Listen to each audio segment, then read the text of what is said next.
Folks, Black Star Network is here.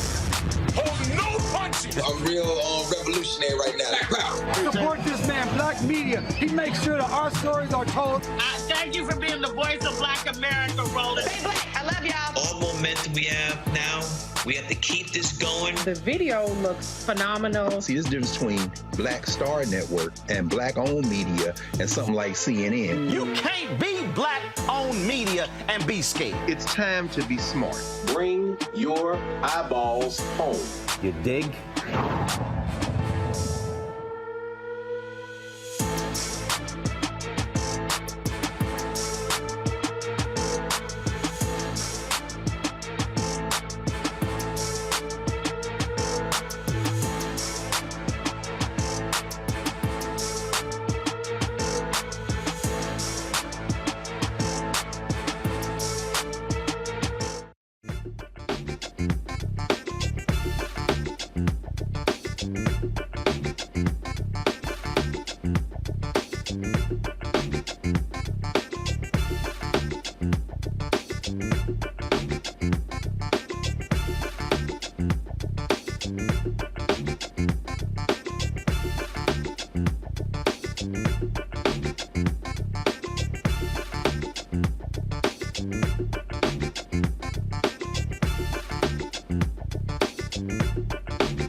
Today is Wednesday, July 26, 2023.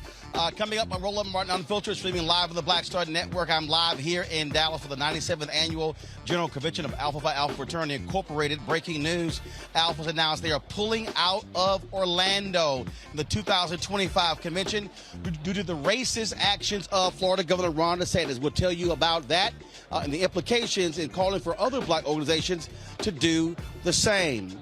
Today in Mississippi, a judge has struck down a restrictive new law that penalizes individuals who assist in absentee voting. We'll talk with someone from the ACLU about this critical ruling. Also, yesterday, President Joe Biden signed the National Monument for regarding Emmett Till. We'll talk with a member of the Emmett Till Foundation about that decision and what they will continue to do to keep his legacy and that of Mamie Till-Mobley alive. Also, former Trump advisor and lawyer Rudy Giuliani admits he lied about two black women in Georgia. Of course, his law license is on the line, and this could also cost him millions. Also, folks, we were in Cincinnati last week on Cincinnati Music Festival.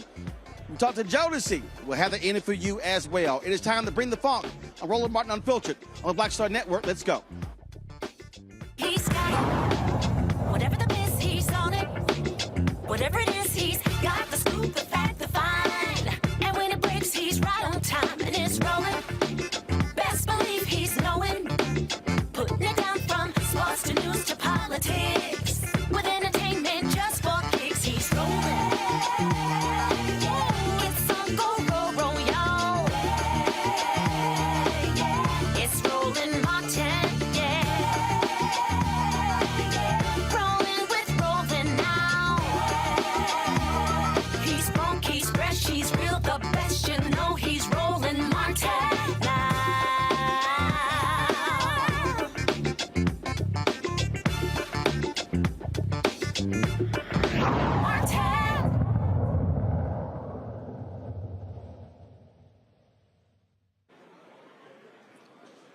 In Mississippi, a federal judge has struck down a new law that would make it difficult for individuals to assist others in voting. This decision comes after lawyers filed a lawsuit against it. It was filed in June on behalf of the disability rights in Mississippi, saying that this hurts them in a significant way. Joining us right now is Joshua Tom. He is the legal director for the ACLU in Mississippi. Joins me from Jackson. Joshua, glad to have you here. Walk us through this, because we've seen Republicans do this all across the country where they want to make it difficult to assist people. They have, even like in Georgia, they passed a law that says that you couldn't literally even drop off somebody's absentee ballot. They have to do it themselves. These are the kind of actions Republicans are trying to take all across the country. Yeah, so this law in Mississippi was designed to combat, so-called ballot harvesting. And, that's this idea that people are picking up absentee ballots, sometimes in mass, and doing any number of nefarious things with them, changing them, throwing them away, et cetera, et cetera. The problem with ballot harvesting, and particularly in Mississippi, is that there's zero evidence of that happening. The legislature, when it passed this law, presented no evidence of ballot harvesting. And at court, during the preliminary injunction hearing, the Attorney General of Mississippi's office presented no evidence of ballot harvesting. And, the judge highlighted that in his order, that while there's no evidence of any problems with collection and transmission of absentee ballots, the plaintiffs who we represented did present evidence that the inability to have someone assist them, many disabled voters are unable to, vote without assistance, that without, certain assistance, it'd either be very difficult to vote or they would be disenfranchised. Now, does this apply only to the disabled, or is this applied to all citizens in Mississippi? So our lawsuit was on behalf of disabled individuals in Mississippi, whether by reason of disability, blindness, or some other type of condition that would make them unable or make it even more difficult to vote. This injunction that we got from the federal district judge applies to them.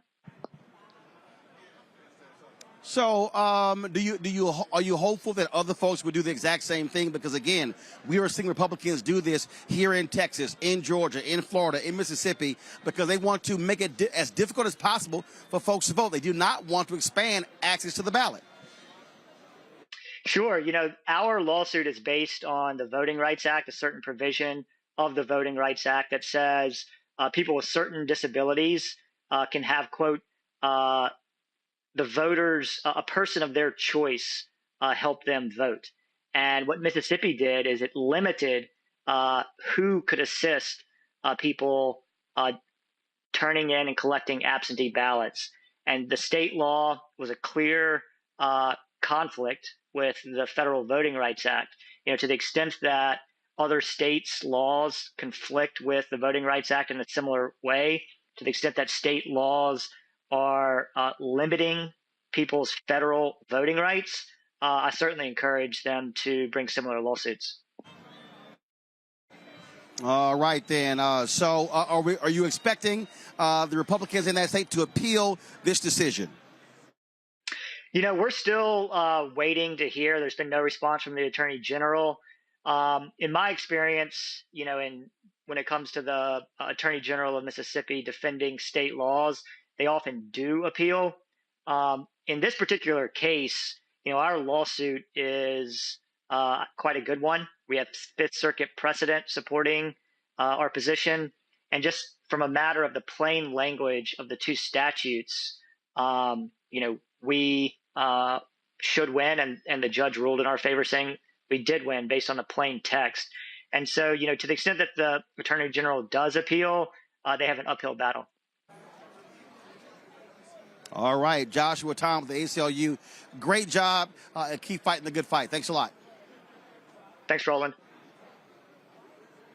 All right, folks, I want to bring in my panel, Rebecca Carruthers. She is Vice President for Fair Election Center. She's out of D.C. Dr. Niambe Carter, Associate Professor, University of Maryland School of Public Policy, also out of D.C. Rebecca, I want to start with you.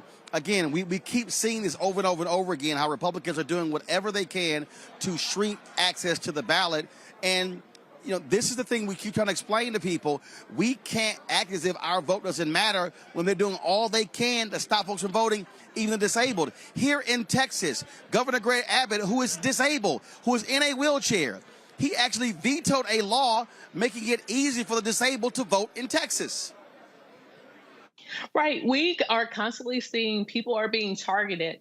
We see that there are conservative legislatures across this country that are looking for ways to constrict and restrict those who are eligible to vote. And even in Georgia, we see that those who are eligible to vote, they register to vote, they do all the right things. But then we see that the state of Georgia announced that they're going to purge, I believe it's over 200,000 voters between now and 2024. So especially when we see how tight margins are in a lot of competitive races, we know purging 200,000 people is more than enough to make a difference in the outcome, whether it's for the U.S. Senate, whether it's for a governor's race. And of course, even less than 200,000 voters make a difference when it's a congressional race, much less your state house races as well. But I do want to point out, this Mississippi case was filed because of federal law.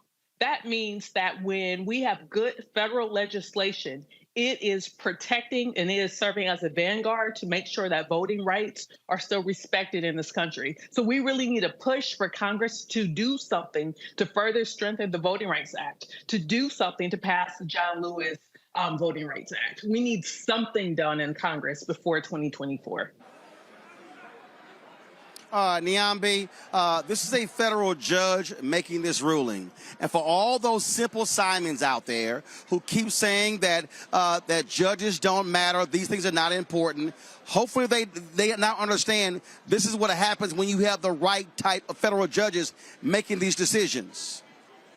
Absolutely. And I think that's always on the table. Part of the reason why Republicans have been so successful, the conservative movement has been so successful, is they were really strategic about thinking about these presidencies, not just about the person at the top of the ticket, but what does this mean for the appointments that they get to make? Whether we're talking about the Supreme Court, that's where we spend a lot of our attention. But there are also a lot of these lower federal court seats that get filled by these people. And these are, again, lifetime appointments. So these things absolutely do matter. So when we're talking about elections, it's a range of things that come under the purview of the executive that we often sort of dismiss, or we give short shrift because we think of the person holding the title as having the big stick and all the power. But their power can actually last long after they are gone out of office. I mean, we've been talking about this on your show for months, Roland, which is like Donald Trump is gone, but his shadow is very long and very deep because of those Supreme Court picks, because of those federal court judges. So this is absolutely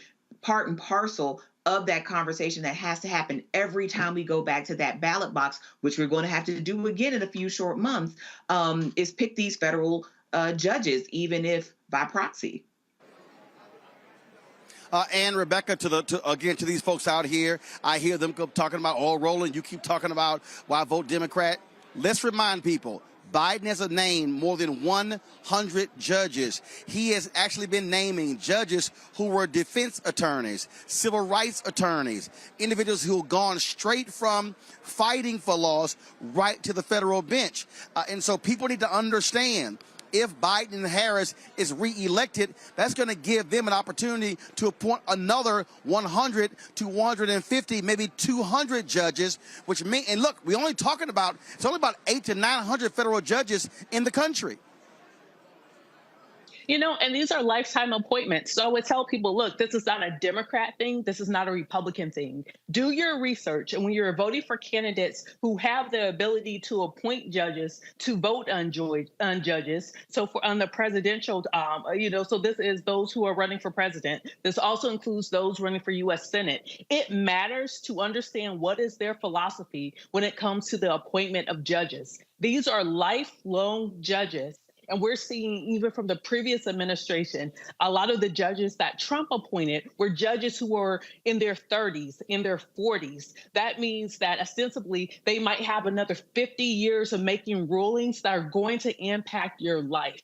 So we need people to lock in and pay attention. Or even on the state level, this coming November, the Pennsylvania Supreme Court is on the ballot.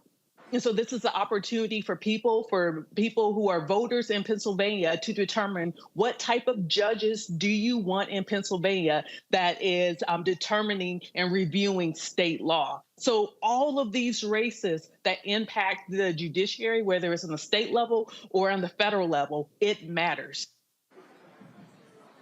Indeed. All right, folks, going to go to a break. When we come back, more from here in Dallas at the Alpha Convention. The breaking news, the announcement, they're pulling out of the Orlando Convention in 2025 and calling on other black organizations to do the same. Rudy Giuliani also now admits he's a liar.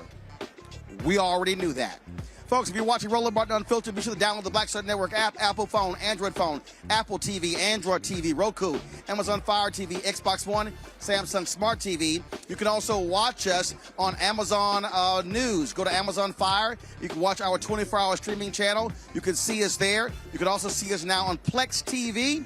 And simply go to Live or search for Black Star Network.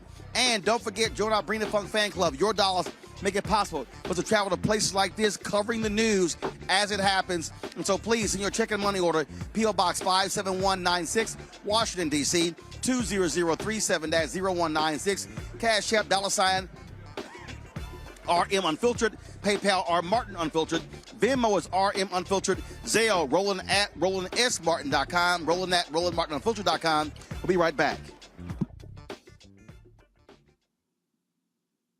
Hatred on the streets, a horrific scene, a white nationalist rally that descended into deadly violence. White people are losing their damn minds. as an angry pro-Trump mob storms the U.S. Capitol. We've seen shooting. We're about to see the rise of what I call white minority resistance.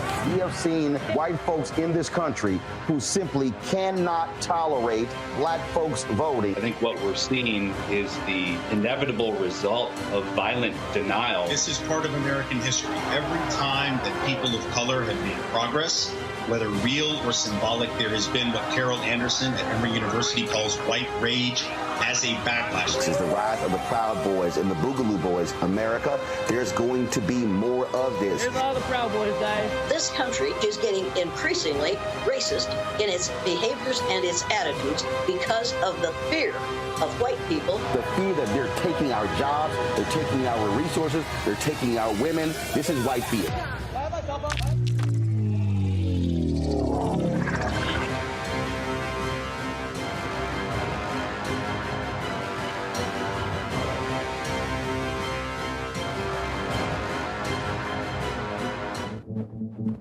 For decades, the tobacco industry has deliberately targeted black communities and kids with marketing for menthol cigarettes.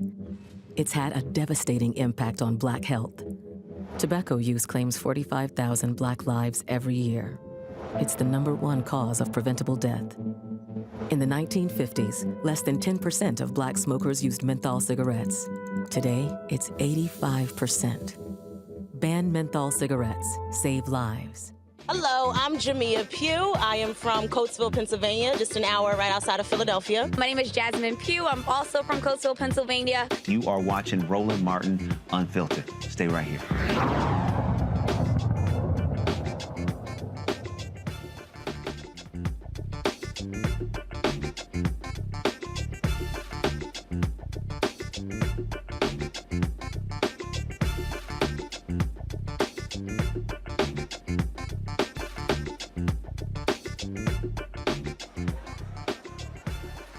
Folks, big news out of the Federal Reserve. Fed Chair Jerome Powell announced they now don't see a recession.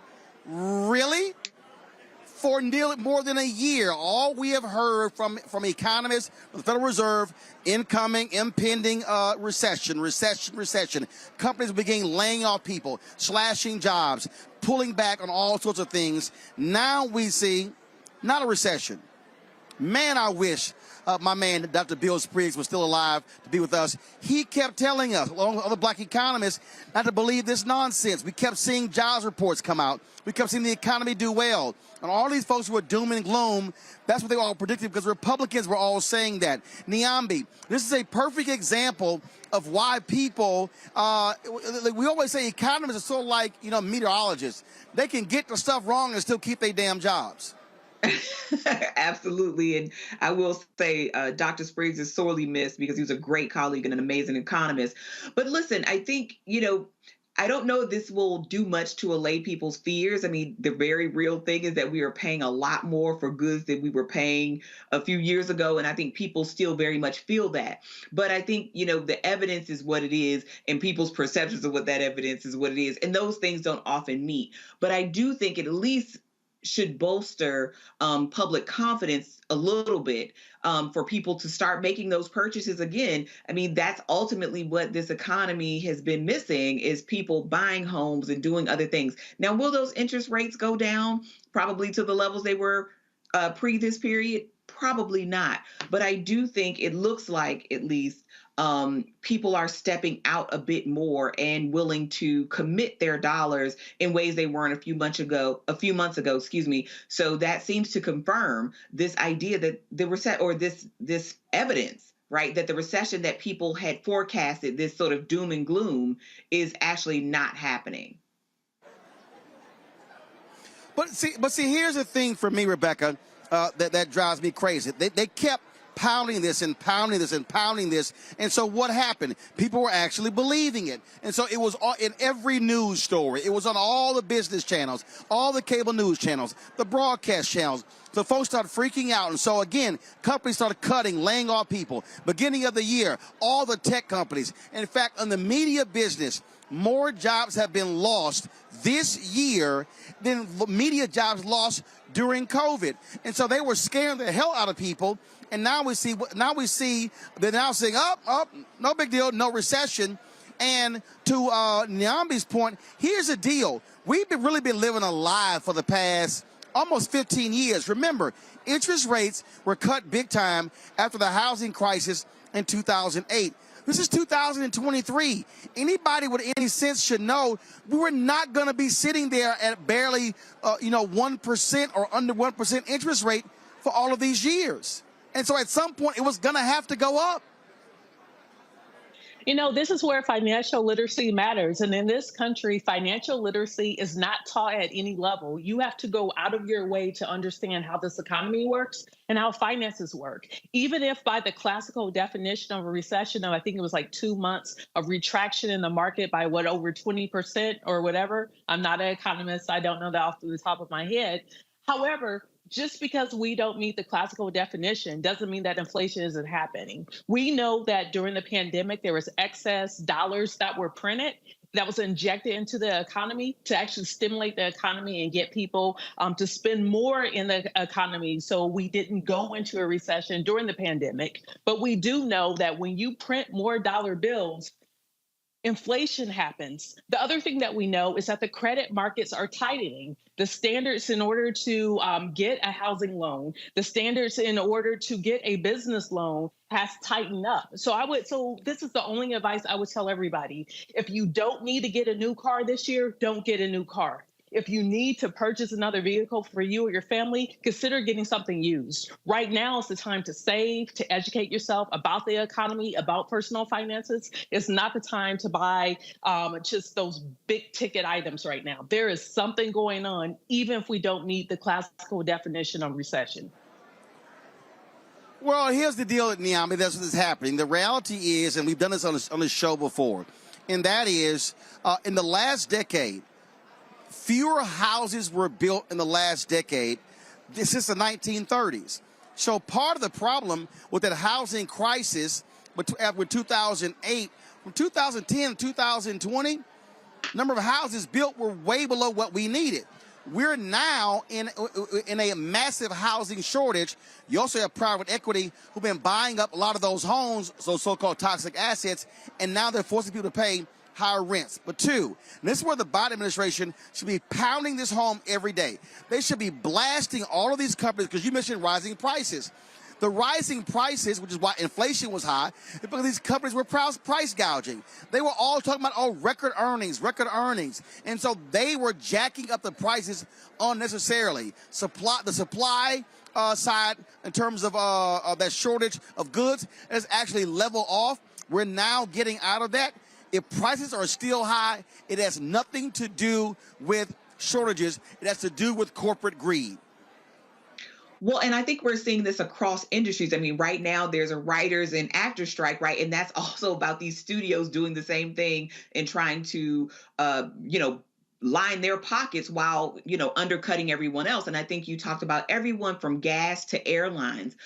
We're actually making money at this moment when they were saying that things were really awful and really terrible. But what we found is that they were actually paying themselves more and passing the cost off to us, while also shortchanging their employees. So I think this whole model that we have of sort of just grab everything you can, right? That's sort of what capitalism incentivizes, is really gross and creates really perverse incentives. And we see it right now with this market. We saw it in the economic downturn in the early aughts. And we see like wisps of it again, but reining in corporate greed, I think, is really going to be central here, because it's not that people don't have money. It's not that people aren't buying things. It's not that people don't want to participate in the market. It's that these companies recognize that they could actually bilk people for more and provide less, including their employees. And that's what we're seeing over and over and over again. Everything from housing, again, to airlines, to cars, right? The value used to be in used cars, but now used cars cost as much as new cars. That something about this isn't tracking, right? And I think this is what you're pointing out, that something is rotten here. And I think we have to start holding these companies accountable for posting record earnings and paying their CEOs these exorbitant sums, and then saying, but we lack. We clearly don't. Absolutely. And on the election side, Rebecca, Again, this should bode very well for Biden and Harris. They talk about Bidenomics. Republicans hate that. But it's a little hard for them to say it's not working. We are seeing manufacturing increase in Georgia, in Arizona. We're seeing, again, stock market still where it is. We're seeing jobs being created. So all of the doom and gloom from Republicans has not transpired. And it's a little hard for them to say, oh, the economy sucks. Every indicator says they're wrong. Right. If we're going by the definition of whether or not the economy is strong or not, the definitions is showing that, yes, the economy is strong. I think where the Republicans are making their argument is about personal economy, about the kitchen table talk. Is it harder for you, are you to get the same bag of groceries? Does it cost the same or does it cost double now? I think that's where Republicans are talking, while Democrats are talking about the economy in the classical sense, in the large macro sense. But look, next year, people are going to be thinking about their pocketbooks and their wallets. They're going to try to figure out, can I use the same $50 to fill up my gas tank? When 10 years ago, it didn't cost $50 to fill up the average gas tank. How much is it going to cost for me to get a gallon of milk? Get some bread, get some butter, get some eggs. A year ago, eggs for a dozen in certain areas was going up between $6 to $10. Those types of things are not very tenable for a family trying to make it. So I think there's two different conversations going on. One is about the macro economy when we think of the U.S. economy, and the other is about personal economy. And remember, details don't always help folks. Remember, there were 100,000 chickens that died in a fire in January. That's one reason why the egg prices skyrocketed. Details absolutely matter. All right, folks, hold tight 1 second. We come back, we'll talk about the Alphas pulling out of Florida in 2025, their national convention. We're here at the Alpha Convention in Dallas. They say Ron DeSantis' racist policies are so egregious, black folks should not be spending our money in Florida. We'll discuss that. Plus, we'll talk about an Ohio cop who sicked his canine dog on a black man who had his hands up. That cop does not have a job today. You're watching Roland Martin Unfiltered, broadcasting live from the Alpha Phi Alpha Fraternity Incorporated Convention here in Dallas, right here on the Black Star Network.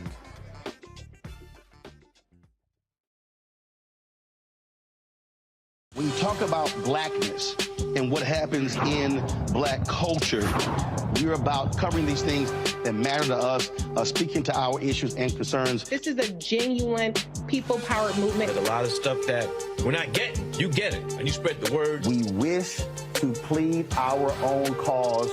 Too long have others spoken for us. We cannot tell our own story if we can't pay for it. This is about covering us. Invest in black-owned media. Your dollars matter.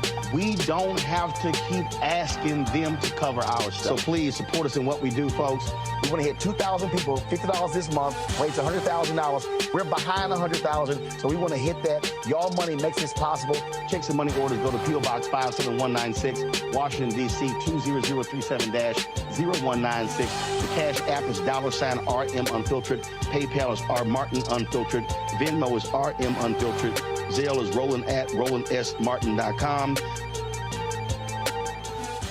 I'm Dr. Greg Carr, and coming up on the next Black Table, thinking about the Black freedom movement in a global way.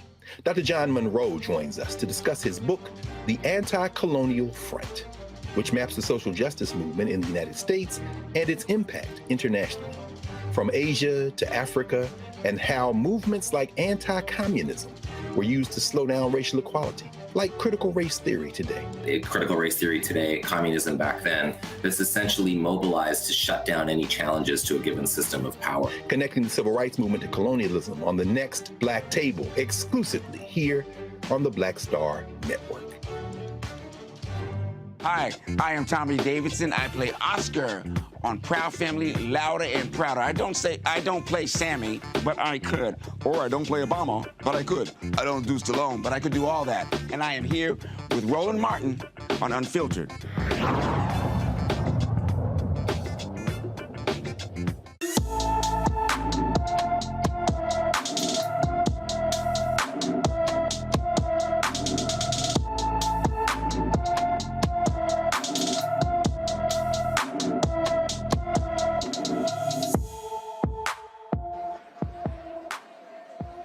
All right, folks, today's Black and Missing. This is, of course, what we do every single day, trying to keep folks abreast of what often happens in these cases. Serenity Gillum has been missing from her Southside Chicago home since July 24th. The 15-year-old is 5 feet 2 inches tall, weighs 108 pounds, with black hair and brown eyes. She also has a piercing on the left side of her nose. Anyone with information about Serenity Gillum is urged to contact the Chicago Police Department Special Victims Unit at 312-747-8380, 312-747-8380. All right, folks, remember we showed you the other day the video of an Ohio police officer who sicked his canine dog on a black man who had his arms up and was not resisting. Well, that cop, folks, has been fired.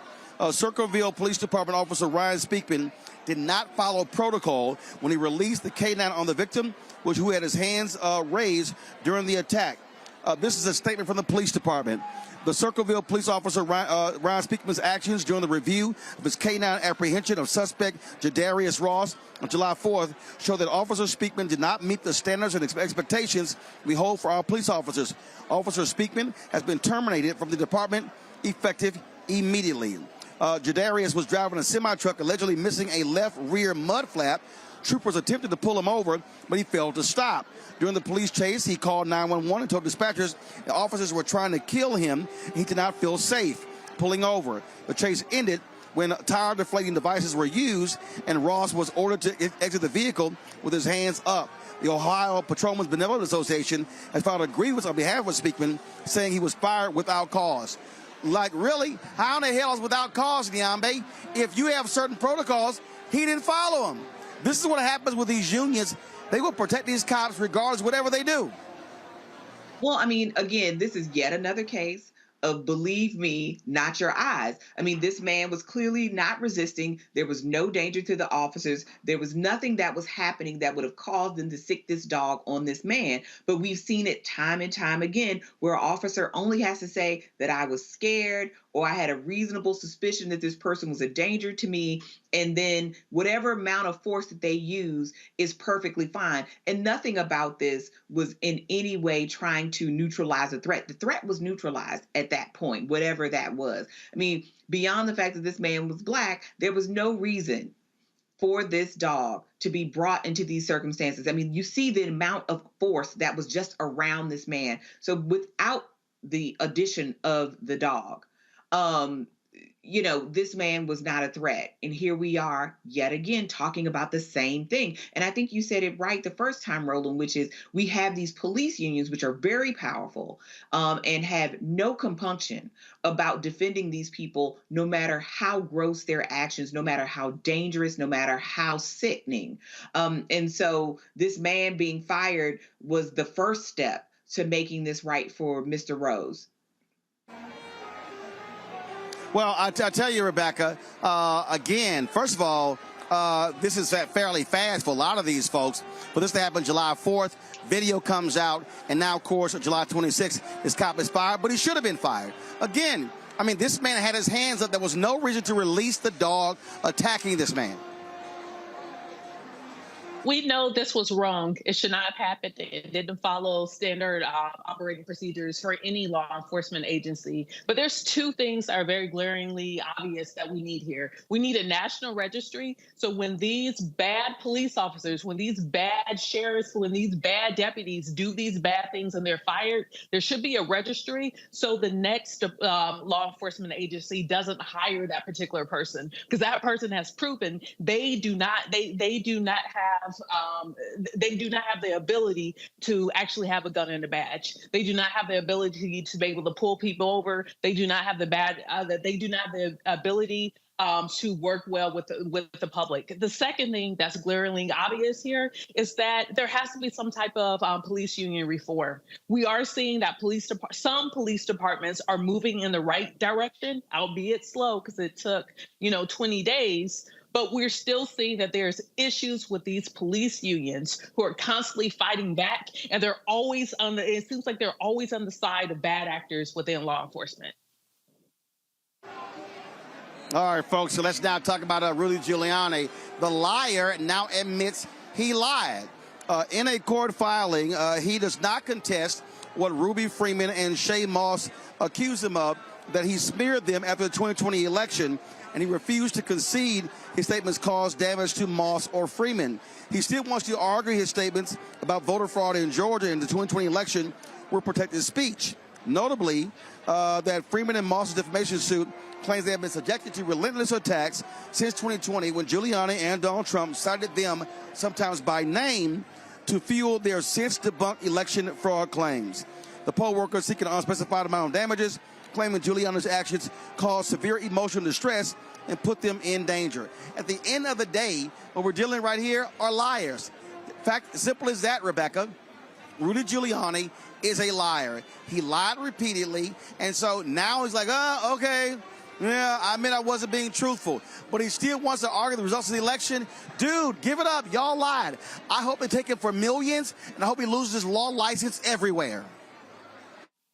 You know, Rudy was a liar, is a liar, and he will be a liar tomorrow. That's been Rudy Giuliani since however long that we've known him. That was him when he was when he was a practicing attorney, and this was also him when he was mayor of New York City. The bottom line here is I hope Shay Moss and her mother get all the money that they can out of him, because people like Rudy Giuliani, they do not understand unless it hits them in the pockets. And I hope for the future, when other people, especially on the conservative side, go on television, they do these relentless attacks that actually cause harm, I hope they all go bankrupt. You know, Niambi, I mean, these folks have lied so much and so often they've actually believed the lie. And then when you hit them with a lawsuit, now they got to defend the lies. Now it's like, I really wasn't telling the truth, but I still want to argue the results. Sorry, bro, you lost that. Take him for every cent. Yeah, I agree with you and Rebecca here. I mean, look, we heard that testimony. We saw these women who were really just trying to be good citizens. They were doing their civic duty, and this is the payment they get. I mean, these people are volunteering their time, their energy to serve their communities, and you have these men name-checking them in public, and then you have these crazy people who were going after them. They had to leave their home. People were threatening their lives. I mean, these people were singled out. These Black women were singled out in public, online, and every other space for ridicule, for derision. They had their integrity called into question. I mean, they were absolutely terrorized by the former president and Rudy Giuliani, who knew better, right? So he can say all of this, but Rudy Giuliani knew better. He knew it was a lie then. Like to Rebecca's point, he knew it was a lie today. He knows it's going to be a lie tomorrow. And he didn't stop. They were relentless. And they gave these women's names around. And so people started repeating it. That's what made it particularly insidious and dangerous. And we also know how easy it is to gin up hate against Black women, particularly online. And we had to watch these women come before the country and cry and tearfully recount everything that has happened to them because they deigned to do their jobs, their civic duty, which most of us will never experience. Most of us don't have a heart for the kind of work that these women and other people like them do day in and day out. And yet these women were put in harm's way for not being willing to go along with some nonsense because a man didn't get his way, because a white man lost an election to another white man. So I agree. Take every dime that they can get. Rudy Giuliani shouldn't have a license, period, just on the strength of the big lie. So never mind the defamatory remarks about these women. He shouldn't have a law license. He has abdicated all responsibility. He has no integrity. And I hope whatever bar that has issued this man a license acts swiftly, because this man is not just irresponsible. This behavior in this case was dangerous. Indeed. All right, folks, hold tight 1 second. We come back. We're going to talk with the general president of Alpha Phi Alpha about their decision to pull the 2025 convention out of Florida. Plus, last week we were in Cincinnati for the Cincinnati Music Festival. We caught up with Jodeci, talking with them about what's next for them. We'll have that interview as well. You're watching Roland Martin Unfiltered on the Black Star Network. Be sure to download the Black Star Network app, Apple phone, Android phone, Apple TV, Android TV, Roku, Amazon Fire TV, Xbox One, Samsung Smart TV. Also, of course, you can support us with your dollars. That's critically important for us to cover the stories that we know are important. Send your check and money orders to P.O. Box 57196 Washington, D.C., 20037-0196. Cash App, $RM Unfiltered. PayPal, R Martin Unfiltered. Venmo is RM Unfiltered. Zelle is Roland@RolandSMartin.com. Roland@RolandMartinUnfiltered.com. And be sure to get a copy of my book, White Fear, How the Browning of America is Making White Folks Lose Their Minds. Available at bookstores nationwide. Download your copy on Audible. We'll be right back. On the next Get Wealthy with me, Deborah Owens, America's Wealth Coach, financial literacy. Without it, wealth is just a pipe dream. And yet, half of our schools in this country don't even teach it to our kids.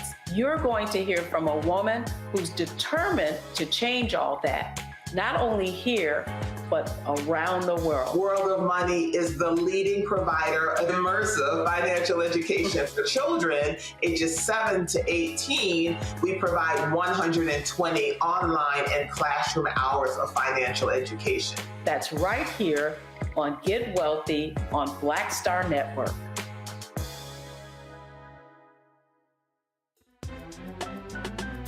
I'm Faraji Muhammad, live from LA.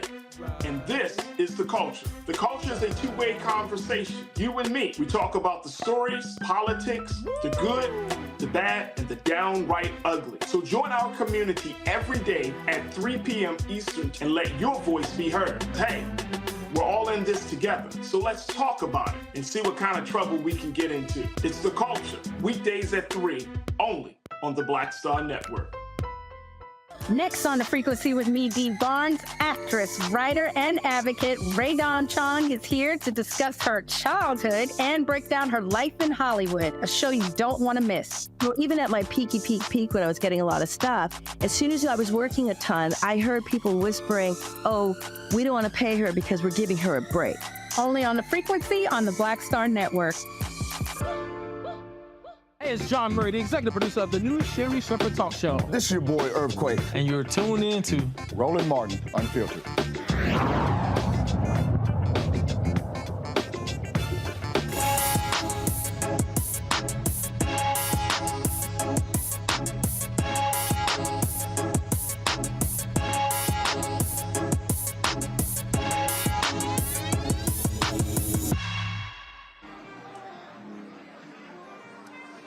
Folks, Friday in Cincinnati with the Cincinnati Music Festival, and Jodeci took the stage. I have an opportunity to sit down with them in their dressing room to talk about what they're working on, and also chat with them about the 50 years of hip-hop. Here's that conversation courtesy of Procter & Gamble. All right, first off, we're celebrating the 50th anniversary of hip-hop. Just your thoughts on the genre and just what this music has done across the world. Hip hop is heavily influenced by Jodeci, our style, everything. Like, we big fans of Big Daddy Kane, Rakim, LL Cool J, KRS-One, Dougie Fresh, Run DMC, even under the Beastie Boys. Salt and Pepper, the whole Def Jam movement, back in the day. Because we came from Uptown, Andre Harrell, he was part of the Dr. Jekyll, Mr. Hyde era with Russell Simmons and all of them. So, and I think we coined the phrase R&B hip hop, or hip hop R&B. So, yeah. It means a lot to us, man. It's like Dalvin said, everything Dalvin said, man. Hip-hop is like, in the way it's, the way it's done grow so much, 50 years, man. 50 years alone speaks for itself to me. Absolutely. Now, when it comes to your audience, one of the things that I always say, if you look at those groups in the 60s, you talk about Spinners and OJs, and then you Four Tops and Temptations. So then when you start going to the 90s, you have that next generation of groups that people really, really identify strongly with, and the songs. It's like I said, we got the love songs, like you said, the OJs and all those. They had they love songs off the hook, man. So we want, we kind of like pattern like that, the group with love songs and all that, and trying to keep our era, our generation. We let them know all the time, hey, if it wasn't for Jodeci or Boys to Men, other groups like that, it wouldn't be and if it wasn't for Temptations, Four Tops, OJs, and all that, it wouldn't be none of us, Yeah, when we came along, I think Jodeci, we were so young, we infused gospel and hip hop and R&B. And I think, you know, our image is what set us apart. Because, you know, like they said, like Casey said, the Temptations and all them, they had the harmonies, they had the steps. We came almost like with just the raw, like rappers on stage. It's like when people saw it, it's like, wait a minute, that's the same guy I was talking about, Forever My Lady. They look like thugs on stage. But you know that, and I think after that, every group came out, and Jodeci was the mark that everybody wanted. You know what I'm saying? To set, you know, you got the Jagged Edges, the 112s, and the Drew Hills. Everybody came after us. We kind of set the mark for where they wanted to be. So I always ask different groups this. I'm going to ask y'all this here, and it's not a question of competition, but was there another group that y'all were like, if we're performing together, they gonna bring it, so we got to bring that heat too? Is there one group that for some reason that when y'all saw them, y'all like, yeah, we going to put it on them tonight on the stage?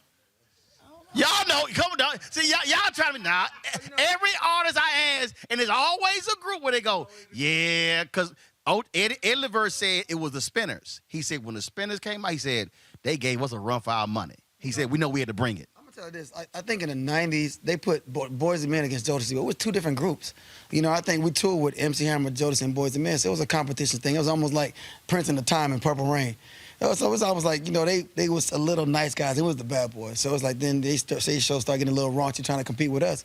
But I mean, that's just who we were. You know what I'm saying? So I think that I don't really know. Like, if I had to, because I asked, I would say Silk.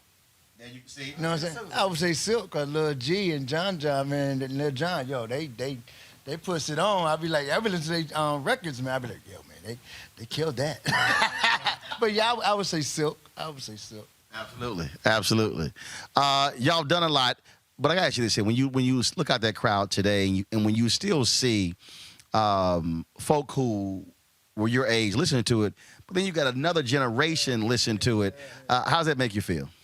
I mean, you know, you got rappers like Cardi B's, the NBA young boys, the Drakes, who keeping Jodeci alive, you know, because they mamas turned them on to the music, and now they've come back like, man, we've been missing this. This is something different. Yeah. And, you know, I was listening to Drake today, his new freestyle, he's sampling one of our songs. He's always sampling Jodeci and talking about Jodeci. So I think now when they... Drake sample one of y'all songs? They sample a lot of our songs. Y'all were like, check. You know, the Plan B by Megan Thee Stallion, it was a beat I did for Jodeci a long time ago. So you went check. Yeah, but, you know, they actually called me. It's like, can we use this beat? I was like, absolutely. Yeah, absolutely. So, you know, so they're kind of like keeping us alive with this younger generation, because when we tour now, I look out and I see girls young. They sing every word to our song. I'm like, geez, I didn't know Jodeci. But then you think about it, like this young generation keeping us alive amongst all of them. So. And plus, you know, be real, I just got a phone call from not too long ago from Ty Dolla $ign. Say you want to do some work. So, you know, like I said, the young audience, you know, they really getting into Jodeci now, man. Well, that was, I was talking, who was I just talking to? I forgot. It was a songwriter. He was, it was Smokey Robinson. And they were asking Smokey, and they said, Smokey, you know, how do you feel about people? And Smokey's like, oh, I have no problem at all. He said, I just go to the mailbox, and I go, I appreciate it. That's true, though. I mean, that's true. That's true, man. I mean, you know, and we've been blessed to have our music, you know, be sustained over the years, and people using it, sample it, and you know, these checks and mailbox money is good, man. It sure is. I love when I go to the mailbox. Yeah, and being able to still tour, man, you know what I'm saying, and have people, you know, love what you do, buy merchandise, and just pay money to come and see you, it's cool. Now, some cities are always different. What is a Jodeci city where y'all been a lot of places, but it's just... D.C. Really? D.C. broke us. D.C. broke Jodeci. Yeah, so basically, D.C. for y'all was like New Orleans for Maze. Yeah, pretty much. Yeah, it was. I mean, our own hometown was the last to come to the table. Charlotte was the last to come to the table. Yeah. D.C. and then New York and then up north, because everybody thought we was from New York. You know, but, you know, North Carolina was just not, they wasn't getting with us. Baby, your hometown, the last, y'all like, what y'all doing? Now they show us all the love. Like, now we just did the culture tour, and it was crazy. We didn't know what to expect, because we haven't played in Charlotte since MC Hammer. I tell you what, D.C. for me, baby. D.C., Baltimore, you know what I'm saying? That's our area right there. Surprisingly now, too, is Chicago really have a lot of love for Jodeci for some strange reasons. Yeah, so your eyes lit up when you said D.C. I love D.C., man. D.C. put us on the map, man. Put us on the map. Video Soul, remember that? Oh, yeah. What's next? We start our tour July 28th in Charlotte, North Carolina with SWV and Drew Hill. So we're doing like a 24 city tour. Something like that. Yeah, so we're taking it around the West. Called the Jodeci Block Party, Summer Block Party Tour. And getting ready for buyout. You know, it's Jodeci's buyout. We're ready to start working on that. Writers get off a strike, we're gonna go back in the Yeah, man. We can't get on nothing strikes. done. We can't get nothing done with that right now. Yeah. All right. Well, look, it was great to see y'all out there. Appreciate it. And definitely when the tour starts, one of you guys said, give me your number. He said, pick which city. So I'll be there. You see me down there. You know, I'll be down there in Lennon, you know, doing a little something. You know, I ain't afraid to dance now. Come on, man. We're gonna put you on stage. We'll put it on stage then. Come on down, get on up and rock. My feet always work. Okay. So whatever city you want to come to, you're more than welcome. Come on, yeah. Open invitation. I appreciate it. All right. Thanks a bunch. Appreciate it. Appreciate it. Yes, sir. Thank you. All right, so they ain't tell me this here, so this part 2 of the interview. I asked them what's next. They ain't say nothing about a solo okay? It was all in Jodeci. Jodeci mode, man. Yeah, but you got to be always selling. Yeah, you're right, but I got a project coming out July 23rd called Famous for Mr. Dalvin. It's a solo project. It's an EP. Casey working on it. Joint 2. Working on my new joint coming out. I haven't made no date yet when it's coming out, but it's coming soon. KC. Yo, it's fire, baby. Right. We're in Jodeci mode right now, though. Yeah, we still in Jodeci mode. Yeah, but you need to always be selling. So you got a mailbox, right? Yes, mailbox. It's called direct deposit.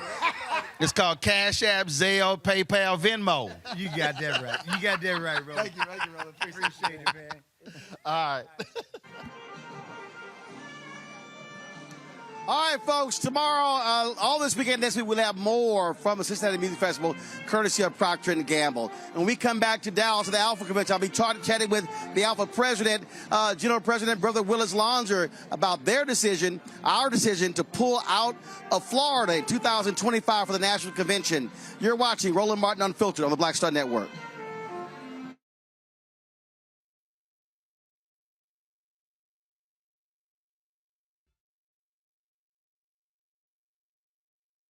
When you talk about blackness and what happens in black culture, we're about covering these things that matter to us, speaking to our issues and concerns. This is a genuine people-powered movement. There's a lot of stuff that we're not getting. You get it, and you spread the word. We wish to plead our own cause.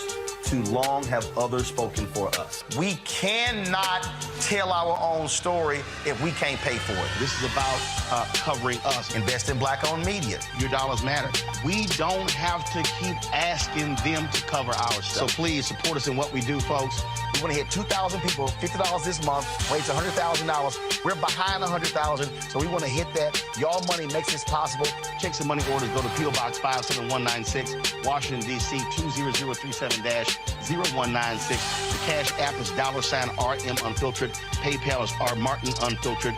Venmo is RM Unfiltered. Zelle is Roland at RolandSMartin.com.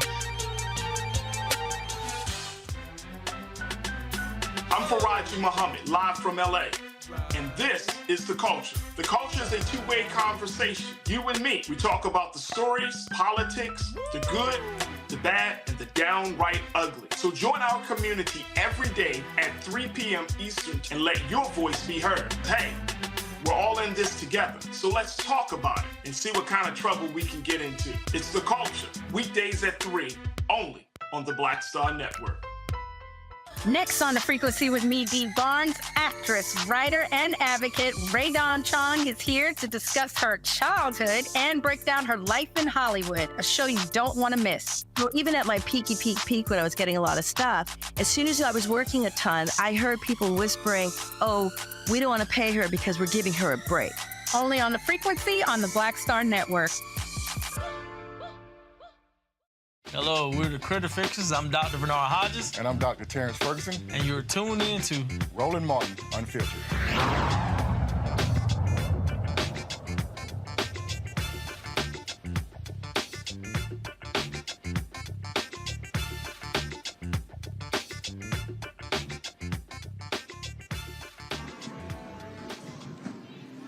All right, folks, welcome back to Roland Martin Unfiltered on the Black Star Network. I'm live here at the 97th Annual Alpha Phi Alpha Fraternity Incorporated General Convention. in a moment. I mean, literally, folks have been lining up. The public program is going to begin. This is open to the general public, all D9 members. And so I'm going to be emceeing the program. Reverend Dr. Frederick Douglass Haynes III, my Alpha brother, senior pastor of Friendship West Baptist Church, and the president of the Rainbow Push Coalition will also be speaking. And so on the stage, I'm going to be talking with Brother Willis Longs, the general president, talking about the decision to pull out of the convention. In fact, he comes in right now. Anthony, let's swing this around. And so, Mr. President, good to see you here. First and foremost, the announcement went out this morning. Breaking news: Alpha pulling out of Florida in 2025. That's correct. We cannot stand for Governor DeSantis's antics of attacking not only black people but marginalized communities. These public policies that he's implementing, as well as a stance against voting rights, about appropriate respect for our culture. But the ultimate straw was this absurd perspective that slavery somehow benefited those who were a part of that chattel system. We can't stand for that. We're not going to stand for that. And anywhere we want to spend our monies, it will be in places that are advocating for people of color and marginalized communities. Now, the Capitals had their convention recently in Tampa. They had a public statement against this as well. But people don't understand, this is not the first time that Alpha has pulled a convention from a location. That's correct. We did it when Arizona would not acknowledge Martin Luther King's birthday. They became the last state to do so. That's correct. And we took financial hit to do it as an organization because of the principle. Not only is Brother King our brother, but he belongs to the world. What he stood for could not be denigrated by such politics. And we will do what we have to do. We're here in Texas, even today, making a statement. And brothers have to understand, in the new Jim Crow, we have to have new types of tactics, economic tactics, but be willing to sometimes go into the fire and stand close, but to lift the community while we're here. That's why we did the march yesterday to City Hall and really elevated economic issues, gun violence, women's rights, and the right to educate around true history that respects our people. You mentioned Brother Dr. Martin Luther King Jr., and I'm always reminding people, on April 3rd, 1968 at Mason Temple, he called for redistributing the pain, that we do not spend our dollars at places and not reciprocating that. But he also called on black folks to coalesce and operate in unity as well. And so, again, we understand, America understands the money. And so our best way to send the message is to speak with our dollar. Either we are giving it or we're withdrawing it. I absolutely agree. We have to think that the economic tactics is one of our number one or at least number two tactics. Yes, when we decide to boycott, it does have an impact. But sometimes taking a more decisive move like we did in Florida, that's on a conservative $4.6 million, but probably closer to $10 million of economic surplus that could have helped the Orlando community. That's the governor's decision to cut off his people. He has to remember he's a governor for all people, not just for those who think like him. Is Alpha also calling on other black organizations to follow our lead? Absolutely we are.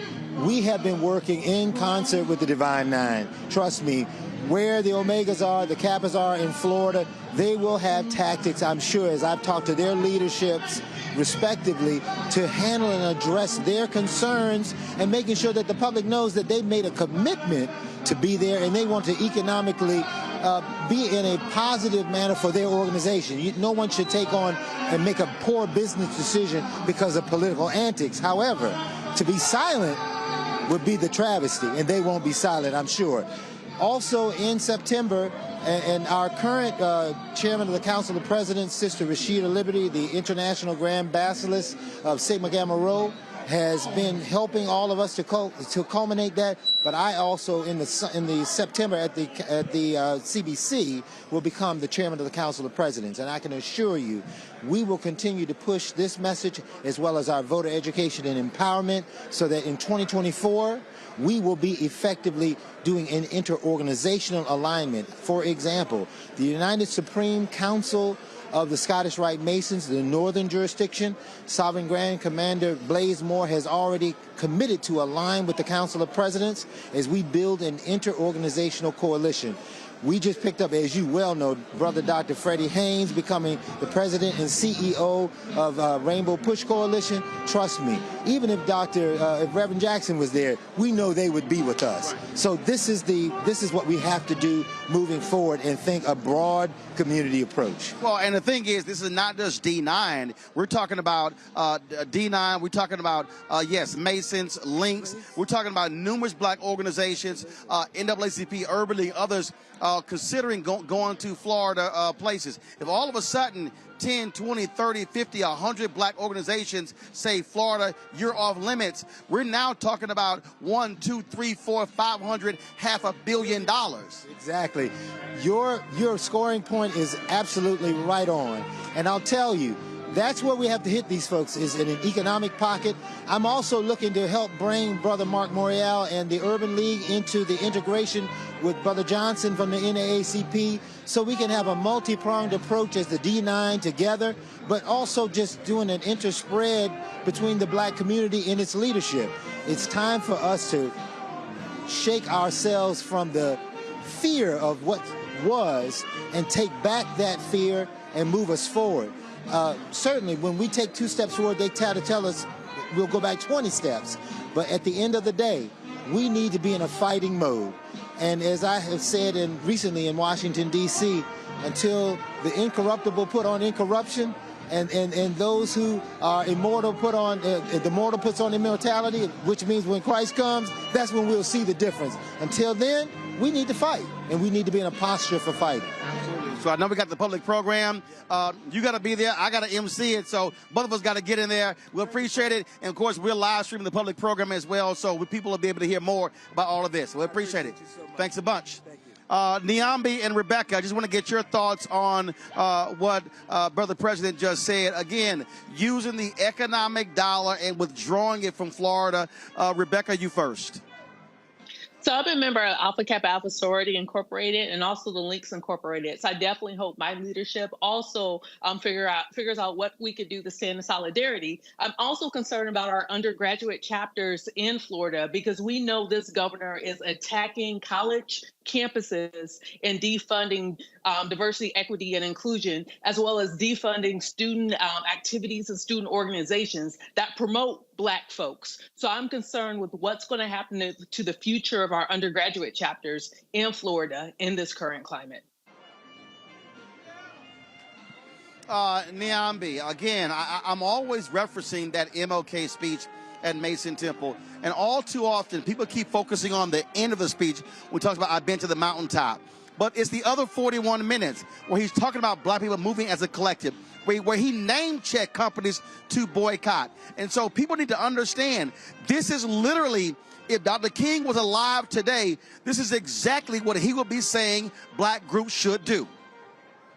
Absolutely. And I think, the financial aspect is something that always gathers attention, but it wouldn't be the first time Black people did that. I mean, we saw Black people boycotting South Carolina, boycotting companies like Denny's. So it wouldn't be the first time that we've seen Black people talking about the importance of our dollar, especially when we think about how little our dollar circulates in our own community. So when you have organizations like Alpha and Alpha Phi Alpha Incorporated, and you have, other D9 organizations, but also that filters out to larger community people who are not members of these organizations who say, you know what, we're going to take their lead. Because I'm sure many of you are connected to people who are not part of your organizations and are telling them the very same things. Do not spend your dollars where you're not respected. So I think one thing we do know is the Black dollar is very important. That is a part of the community that people always want to speak to. That is a part of the community that people always want to reach. And I think when you say to a place like Florida, which is a very popular destination for vacation, for conventions and all kinds of things, we're not going to come there.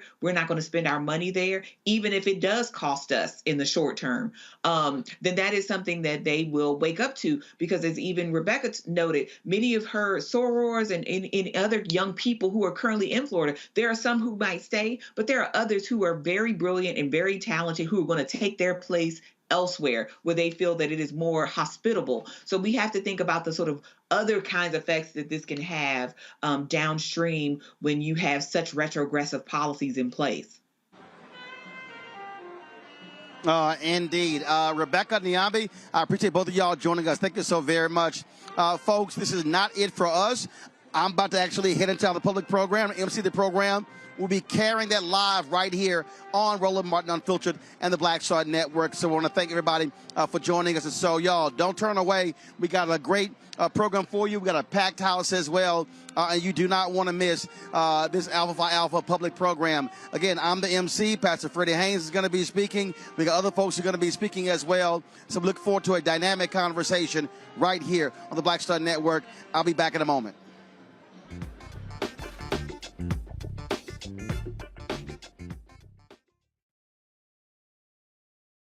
Hatred on the streets, a horrific scene, a white nationalist rally that descended into deadly violence.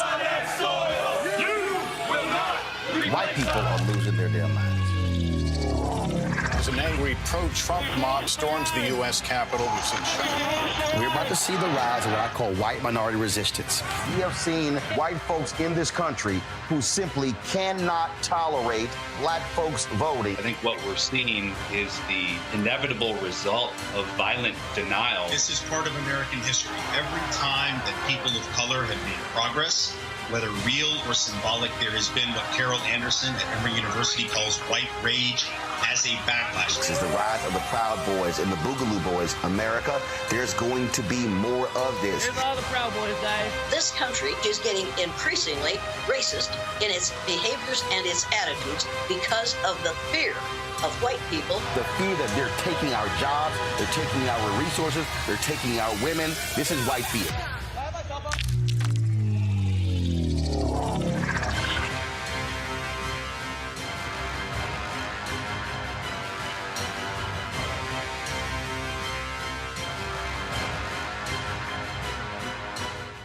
When you talk about blackness and what happens in black culture, we're about covering these things that matter to us, speaking to our issues and concerns. This is a genuine people-powered movement. There's a lot of stuff that we're not getting. You get it, and you spread the word. We wish to plead our own cause.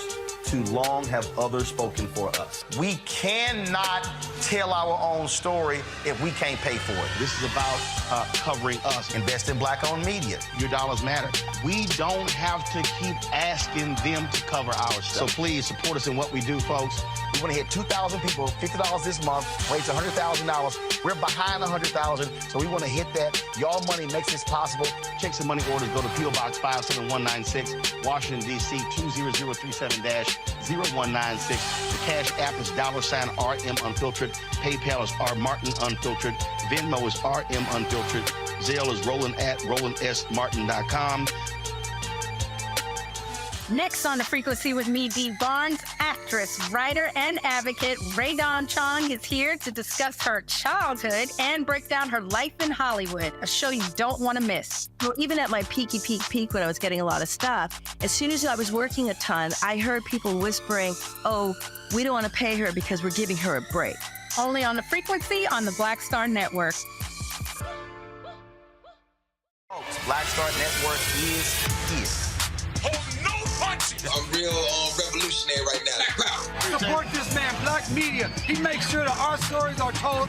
Thank you for being the voice of Black America, Roland. Stay black. I love y'all. All momentum we have now, we have to keep this going. The video looks phenomenal. See, there's a difference between Black Star Network and black-owned media and something like CNN. You can't be black-owned media and be scared. It's time to be smart. Bring your eyeballs home. You dig? Pull up a chair, take your seat at the Black Table with me, Dr. Greg Carr, here on the Black Star Network.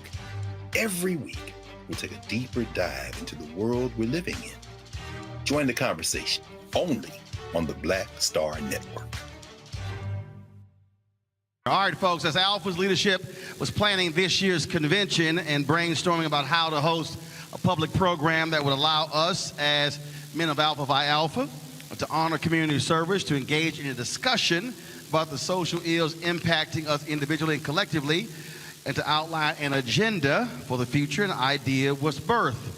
With the various political rulings of the Supreme Court, that are, in essence, dismantling years of protection. Tonight's discussion is a play on Reverend Dr. King's most important speech that he gave, of course, to SCLC in August at their conference in 1967, is where do we go from here?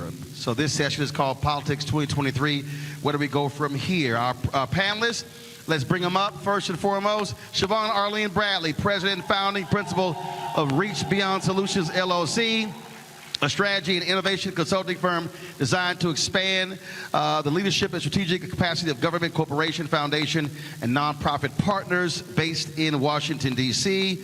In January of 2023, she was named as president and CEO of the National Council of Negro Women. She's also the immediate past co-chair of the National Social Action Commission, serving on the National Board of Directors of Delta Sigma Theta, where she serves as the current president and chair of Delta for Women in Action.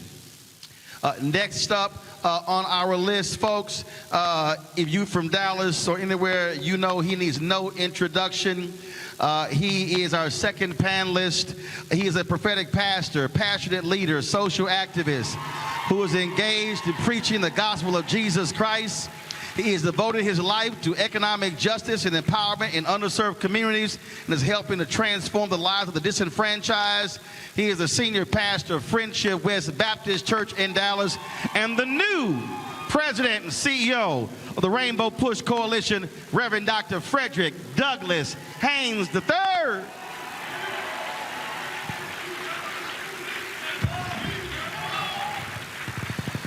Our third panelist really needs absolutely no introduction. We don't have enough space on my iPad to read his bio. He was a confidant, one of the lieutenants with Reverend Dr. Martin Luther King Jr., key strategist when it came to the passage of the Civil Rights Act of 1964, the Voting Rights Act of 1965, has dedicated his life to changing the course of history, not only the civil rights movement, but the civil rights movement after that as well. Activist, elected official, groundbreaking ambassador, social entrepreneur, advisor to presidents, and one bad mother. Folks, he is 91 years old, still on the front lines. Put your hands together for Ambassador Andrew Young.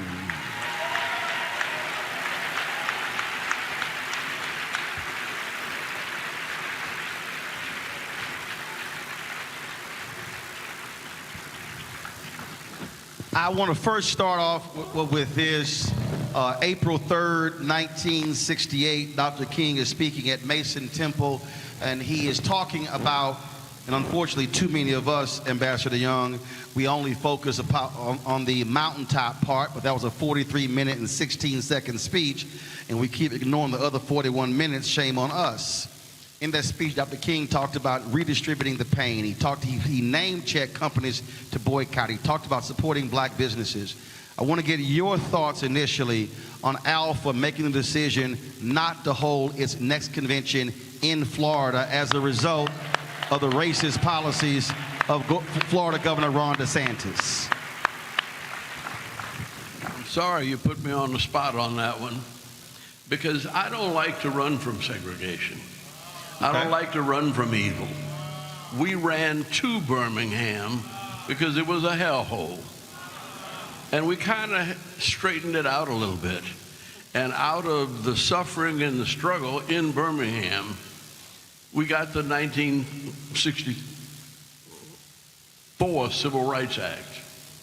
And I was talking to one of the young people here who's a scholar, and I said, you know, I ran into Derek Bell's wife the other day, and he was our lawyer in Birmingham, and I forgot that when we got to Birmingham, the people there had already written their Birmingham manifesto.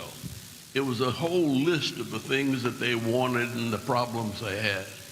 And Derek Bell was our lawyer, and he went to Harvard. But before he went to Harvard, we put that manifesto in the papers. The white folks wrote rebuttal and attacked Martin Luther King for the whole business. And then Martin was in jail, and he wrote the letter from the Birmingham jail and didn't have any paper. And he wrote it around the margins of the New York Times. And when he ran out of paper in the New York Times, he wrote it on toilet paper. And when that letter from the Birmingham jail came out, it went around the world. But I say that and connect it to critical race theory.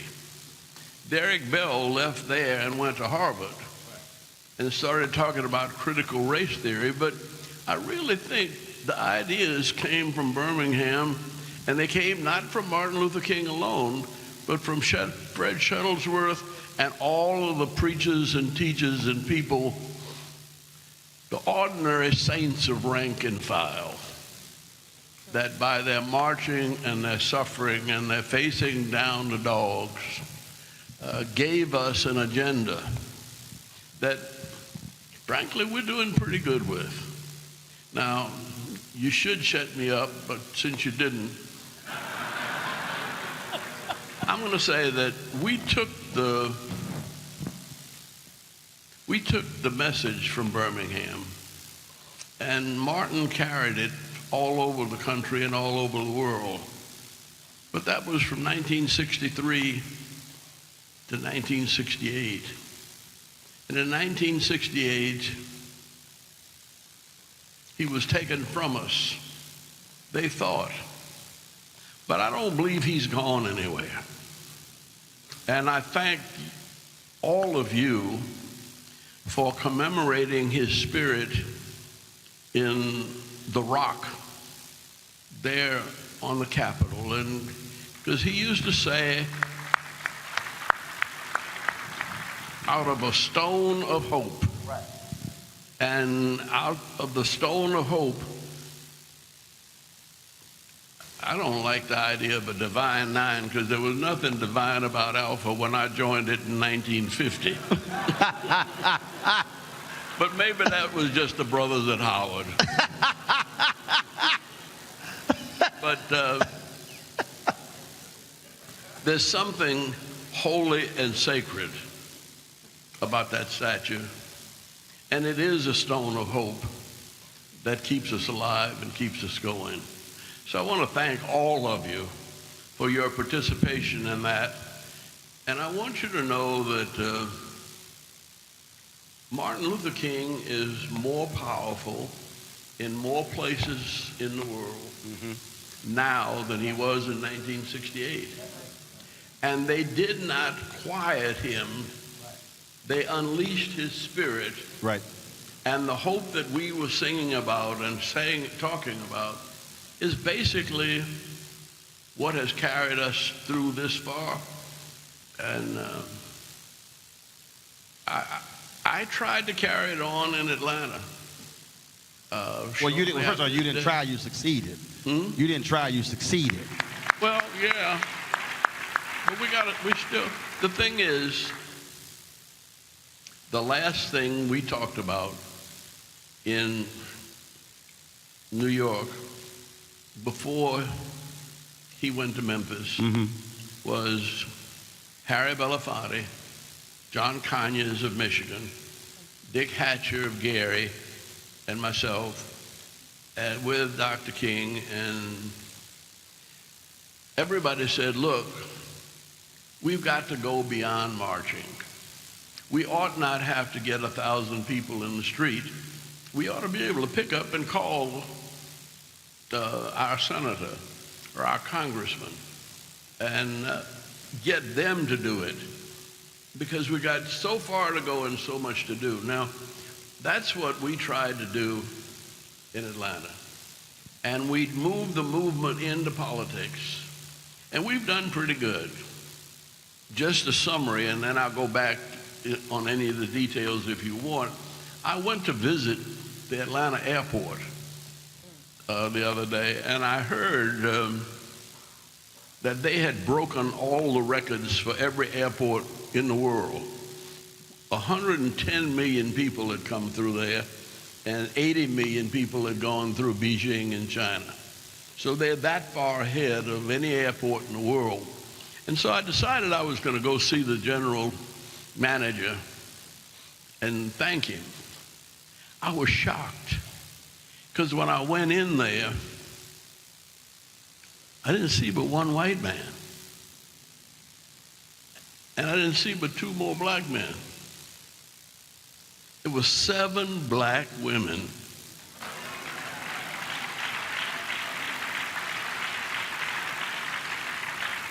running the busiest airport in the world. And they looked like y'all.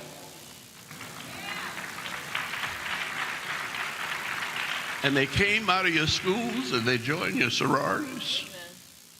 But that airport had a $66 billion impact that year, over 1 million jobs that are controlled by that airport. And to see that, well, yeah, we got a bad crime, we got traffic, but we are making so much progress so fast in so many ways that well, as the song says, I don't feel no ways tired, Reverend.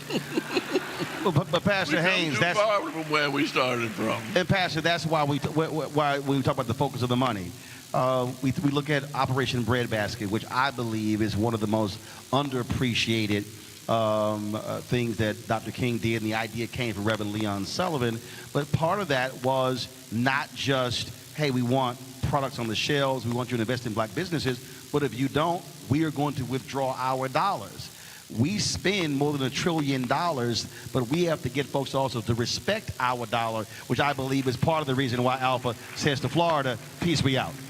Right, and thank you for bringing that up, and I want to salute our president and national leadership for making such a decision. One of the things I'm definitely in agreement with our Ambassador Young, brother Ambassador Young, and that is when we went during the civil rights movement to Birmingham, we went to disrupt it. Now we don't go to Orlando in order to economically disrupt it and make them feel the pain of our not being there. And contrary to the Marjorie Taylor Greens of this world, we come with money. Not only do we come with money, we know how to tip and we handle our business. And so given that our dollars have sense, we decide to go where we are respected. We are basically standing in the tradition of our ancestors during the civil rights movement who said, if you don't respect our bodies, you will not expect our money. And so we live with that kind of sense as it relates to our dollars. And so Dr. King was right. We need to redistribute the pain, and we need to go back to, as we discussed yesterday, what Breadbasket was doing at the beginning, and that is giving a report card to any business that disrespects us, any business that does not treat our people right. We need to give a report card and then spread that report card to the entire community so we have decisions to make, because if you disrespect us, don't expect our money. I think we've got to go back to that, because $1 trillion, Roland,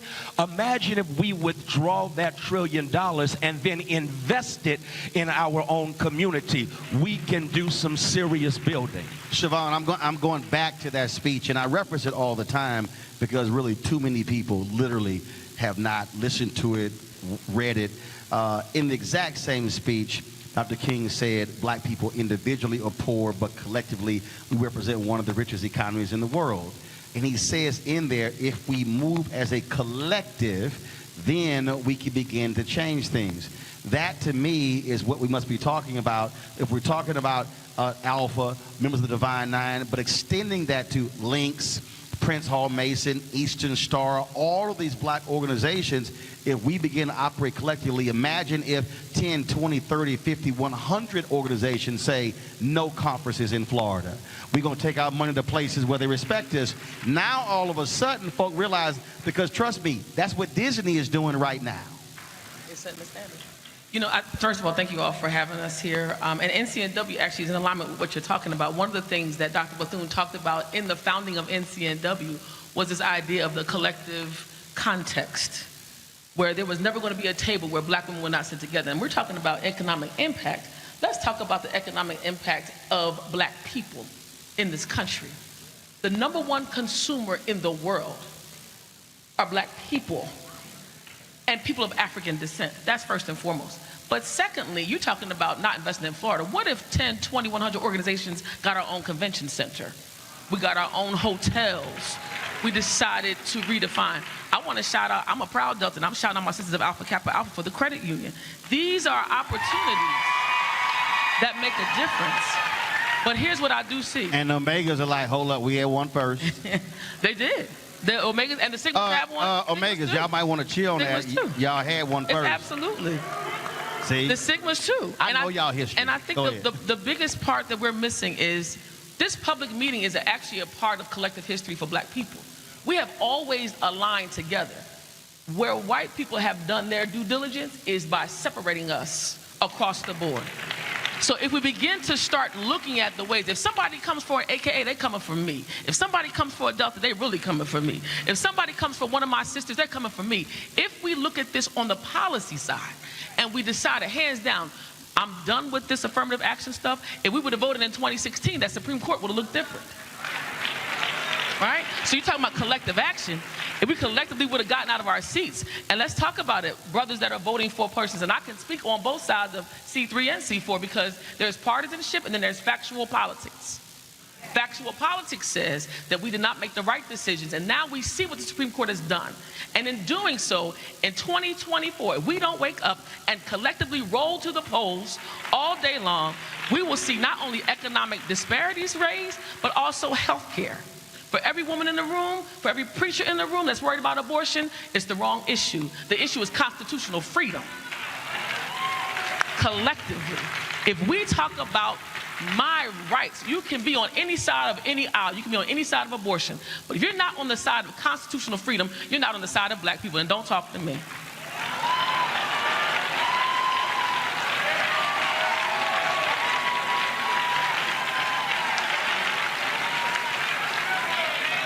Ambassador, long game. When I look at Federalist Society, when I look at where conservatives are, they're operating with this long game, 30, 50, 75 years. That was their focus when it came to the Supreme Court. Y'all had to deal with folk who said, man, y'all not going to be successful with this civil rights thing. I don't want to get involved. But you got a lot of folks today, young, middle-aged, and old, who say, I don't see any change. I don't understand. Voting is going to be a waste of my time. And so what would you say to somebody today? How do we reach that person who has no hope, Major, who does not believe anything will change, and they'll say, you wasted my time? How do we reach that person? First place, I grew up in the Second World War, and we had a song they used to sing. You got to accentuate the positive, eliminate the negative, latch on to the affirmative, and don't mess with Mr. In Between. And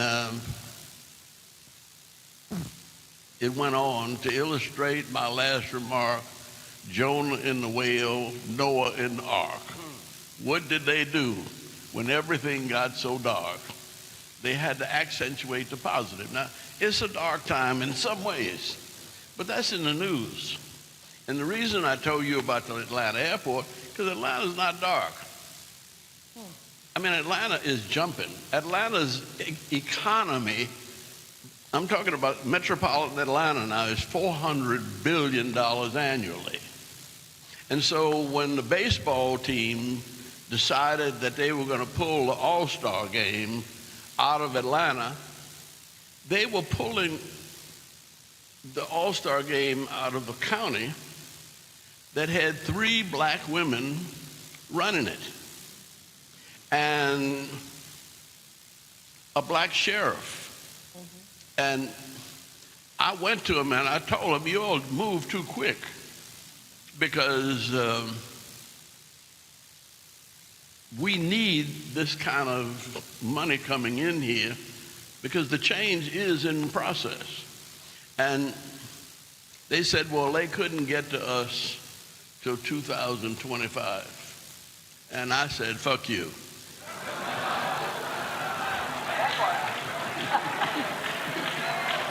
I said, we just gonna have to win the World Series, which we did. Hey, you ain't had to bring that up. Y'all beat my Astros. You had to bring that up. No, but yeah, I got you. I'm saying that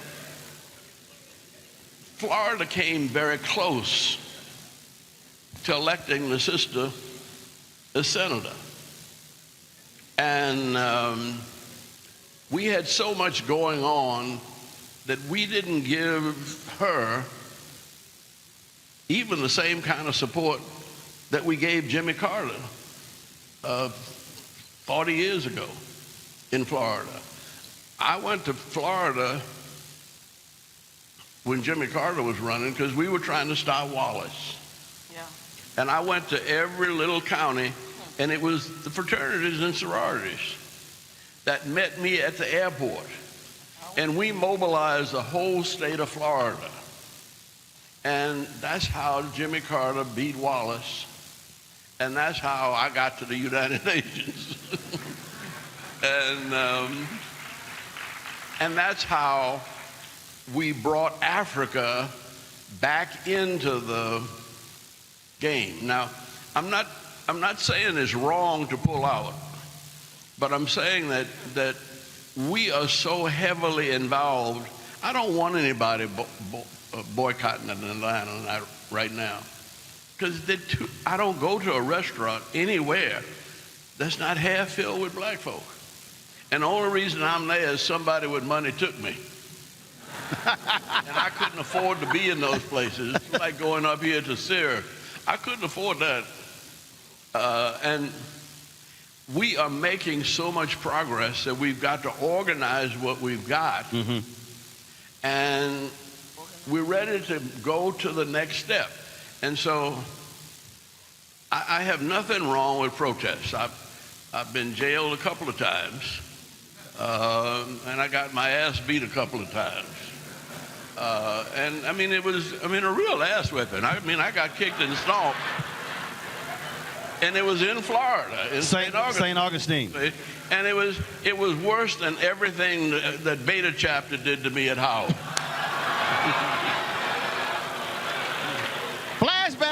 Flashback. But the reason I got up and kept going was that I got up and kept going at Beta. Right. I've been through that before. You know, you don't let a whole lot of bull stop you and slow you down. Pastor Haynes, connecting the dots. And I think that really is what so many of us, if we're talking about where do we go from here, 2023, 2024 election, people keep saying we got to vote. Well, first of all, you can't vote unless you're registered. You can't be registered unless you have been enlightened and educated. So for many of us, we have to understand what we must be doing today, preparing people, teaching them, to the ambassador's point, this, for the people who say, buy the Harris ain't done jack. You got to explain what's actually happened. Or this state rep isn't doing anything. No, this is what is happening, because a lot of folks are not following this up every single day, but we just simply can't just say, vote because somebody died. No, there has to be a different connecting of the dots. Exactly. As a matter of fact, as far as I'm concerned, we can learn a lesson from Reverend Jesse Lewis Jackson Sr., who in 84 and 88, between those two campaigns, registered to vote some 7 million people. But the thing is, he did not just say somebody died for your right to vote. He registered voters because he had an agenda. And so I think it's very important that we want to marry voter registration with voter education. And voter education simply says there are so many examples about how elections have consequences. In Tulsa, Oklahoma, a Trump-appointed judge denied reparations to the 3 survivors of the Tulsa race massacre. Elections don't matter. Imagine if that was a Clinton-appointed judge. In a real sense, reparations would have taken place. And so it's very important that we have voter registration with an agenda. And perhaps, and I hate to bring them up, but you got to give credit to the Tea Party. In 2008, we partied when Obama won. While we were partying, they went to planning. And as a consequence, they took over local elections, county and state elections. And we are to this day living with the consequences of their planning in 2008. You use the word long game. We got to have a long game. W.E.B. Du Bois told us in the last century we need a 100-year plan, or we continue to react to what others do to us. Instead of always reacting with all the brain power between the Divine Nine alone, and everybody ain't in this room who could be in this room, but between all of us, we have the brain power to come up with a vision 100 years from now that will benefit generations yet unborn. That's how you connect the dots and say we are voting with an agenda, and we vote with an agenda that has everything to do with a long game. Look at, what was it, Roe v. Wade. They lost a number of elections, but they did not stop their agenda, and as a consequence, they got done what they wanted to get done. We've got to have that kind of voting with an agenda, registering voters with an agenda, and then let's think big. Let's think big. We got Divine Nine represented right here. Why don't we make up our minds in 2024? We're going to register 1 million voters each between the 9 of us and register them again with an agenda. I'll give an example. So 2012. Wait a minute. Let me just say,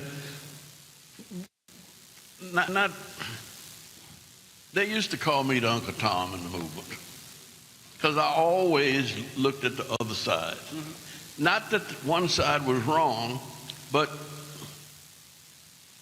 like, Go ahead, Doc. Go ahead. You know you want to say it, just go ahead and say it. You already cussed. That we are further along than that. The voters are registered, say, in Georgia, and we would have won. Stacey Abrams would have been the governor if, no, people voted, but black men didn't like the idea of a woman.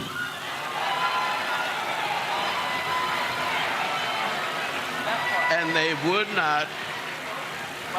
Now, we have to face up to that. Yeah, but the other side is that we control the federal politics in Georgia. Georgia is a blue state. Raphael Warnock, who's supposed to be here, is taking care of business in Washington. He's the senator. We got 2 senators, one black and one Jewish. And we're doing okay there, but we're not doing okay in the county. But Ambassador, at the county level and at the state level. The state constitutions, it's the governor of Florida, it's the governor of Texas that is crazy. Right, but in Georgia, and I don't know. It's a kind of a sickness, and let me go ahead and break it down, and y'all forgive me. But it gets back to sex. And these folk are threatened by black manhood. And I mean, we've taken over the basketball games, the football. You know, we're moving in just about every direction. And that's the way it's supposed to be. But a lot of very rich people are getting very insecure about the very progress that we're making. Yeah. So that's why my book is called White Fear, How the Browning of America is Making White Folks Lose Their Minds. That's right. But they don't, I go back to all the way back. There's Arnold Toynbee has 17 volumes of history. And in one of them he says that Western civilization was dead when it started coming to America. And the only thing that will save Western civilization is the fact that there is new life and new blood. And he referred indirectly to the slaves coming here. Now, I know you don't want to hear this, but I decided when I was a young man that I was not sent here as slaves. I was sent here with all of us to redeem the soul of America. That's what Martin Luther King said. Right. Well, to redeem the soul of America, you give your life for America. You give your life to help this country rise to its true greatness.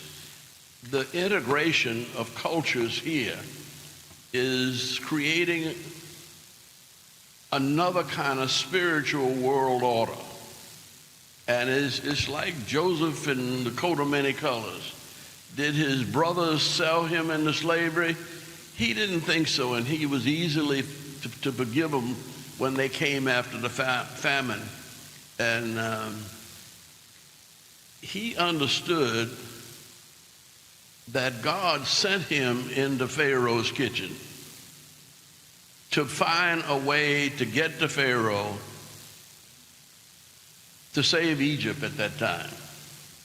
And so there is a sense in which, well,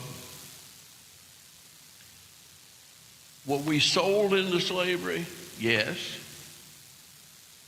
Or was that an act that sent us here to redeem the soul of America and also to redeem the planet Earth? You said something earlier, you talked about Georgia, where Georgia is now.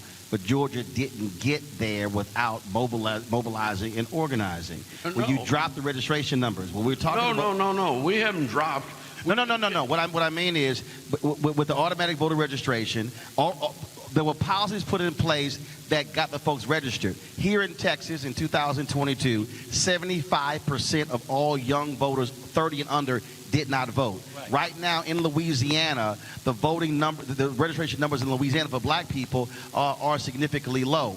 Mike Espy, more than 100,000 black folks did not vote in Mississippi, and he only lost by 65,000 votes to Cindy Hyde-Smith. Right. So with Pastor Haynes, what you're talking about there, well, registering those folks, we have to use the data, looking at our numbers and where our weaknesses are. Well, let me keep on to signifying. And then driving it. No, let me put one thing in. I fight with my women. You're welcome. I don't like these purses. I wish the money that goes into these fancy, highfalutin purses that are designed in Europe will go into education. And I have that fight at my house. But also, I wish the Air Jordans would also go into education as well. I have it with my wife, but I don't have it with my daughters. Absolutely. But Ambassador, 1 second. I got it.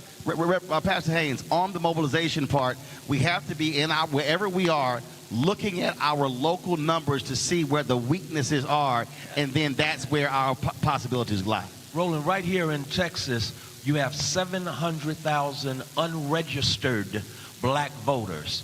Trump won Texas by less than 700,000 votes. In Texas? In Texas. And so as a consequence of voter suppression laws that were added to in the 2023 session, voter suppression, it's more difficult to vote in Texas now than it was in 2021. And so I don't want us, I think it's a both and, Ambassador Young. I think you have some who are registered in some states. I thank God for Georgia, but I can't live here in Texas knowing that they are doing everything in their power to stop us from voting, because you have the Grand Wizard of Texas trying to outdo the Grand Wizard of Florida, and their main thing is they don't want us voting. And so we have to register folk to vote and then mobilize, educate, and get them to the polls. That's still the deal. Siobhan, I'll give you an example. 2011, Ohio passes a voter suppression bill. They needed 300,000 signatures to get it on the ballot in 2012 to vote on it. So I'm at CBC. Congresswoman Marsha Fudge has her panelitic panel, and I'm questioning all the presidents. And I said, how many of you know about this thing happening in Ohio? And none of them knew. And Congresswoman Fudge, she's looking at me, she's like, okay, move on. I'm like, nope, not moving on. And I stayed on it. Here's what happened. The next day, the panel met. The next day, amongst all Divine Nine, they recognized they had 120 chapters in Ohio alone. If the Divine Nine said every chapter will get 1,000 signatures for the petition, the Divine Nine alone could have been responsible for 1/3 of all that was needed. So the point I'm making is we keep touting our numbers like a pastor touts his church numbers, but it ain't reflected in tithes and offerings. Well, it depends on the church you go to. There you go. What I'm saying is we have massive numbers if we use them. But let's talk about the context. Georgia and Texas, Delta Sigma Theta actually filed suit against both of those states because of the voter suppression laws that were happening. You cannot serve water in line, state of Georgia. You can't access those that are seniors. They can't sit. I mean, these are clear characteristics of white supremacy. And when you're talking about collective action, I want to tell you this, and this is controversial for some, but white supremacy also lands in our organizations as well. Oh, yeah. But wait a minute. Hold on, let me give finish your context point. to that. I'm coming. Go ahead. Because where white supremacy shows up is in these conversations where we're splitting ourselves based on the collective few instead of a collective we. And if we decided to be a collective we, where we decide which states we're going to focus on, what our battlegrounds are going to be, if we didn't care about the color of the t-shirt and be United Shades of Black, then we would actually be able to change the trajectory of all these states. And let me just say this about black women. Let me thank black women for saving democracy again. Because, and again, this is not about party, this is about percentages. If you're looking at low propensity voters, that's what we talk about, low propensity and high propensity voters. This conversation we have is to acquire. What we have to start doing is changing the landscape of who's in this room. Who are we inviting that's not in this room? There's about 3 million degrees in this one room. And what we have not done is dealt with the low propensity voters who don't care about Divine Nine and come off of our high horse and say, you know what, brother, sister, we need to take you to the polls. We need to train you on how to do this.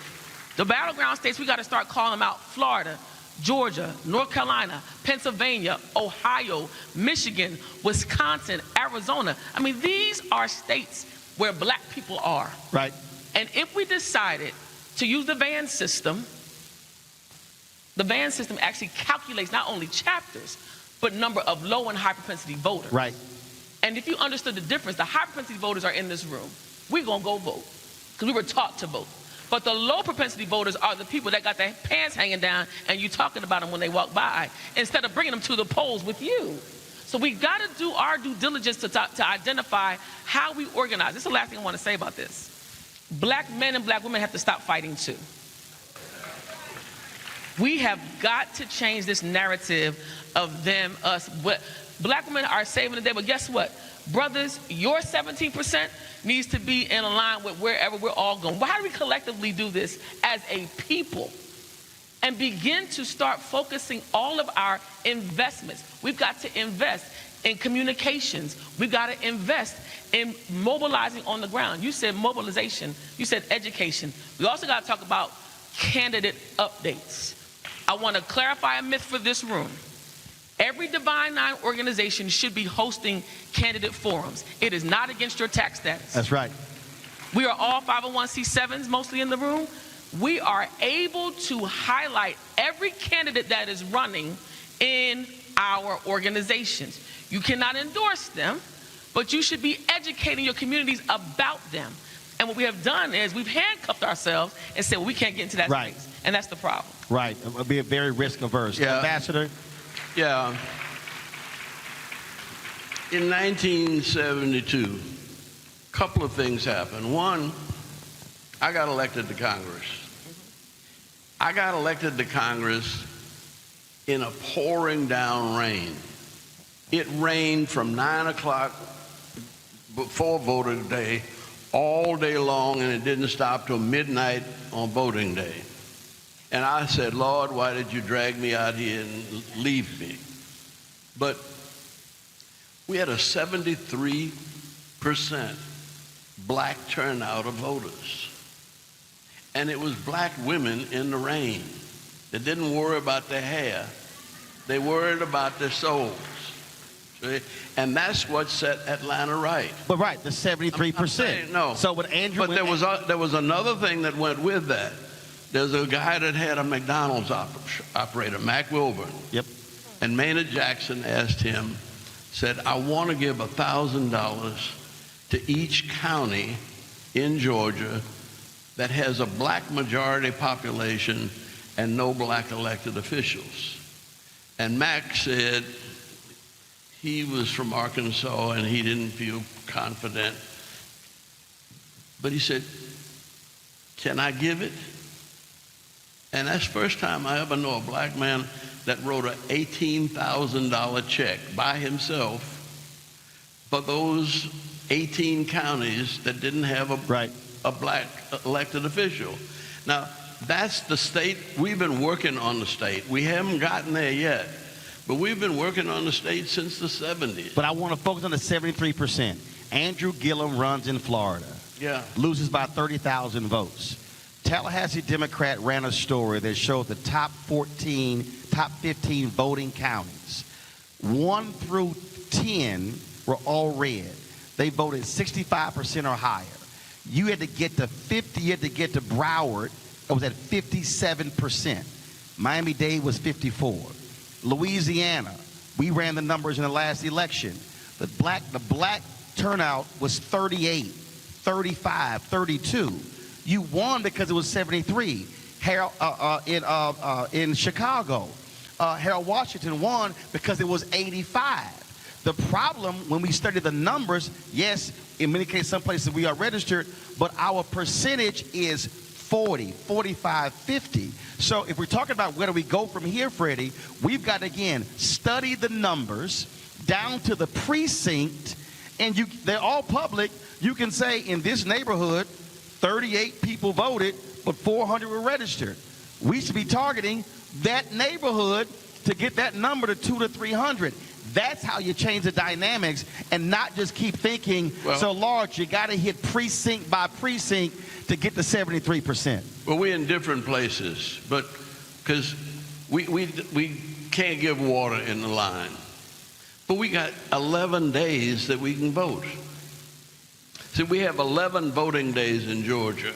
And so by spreading it out, we don't have the long lines and we don't need people staying but we didn't put the burden on our poor people.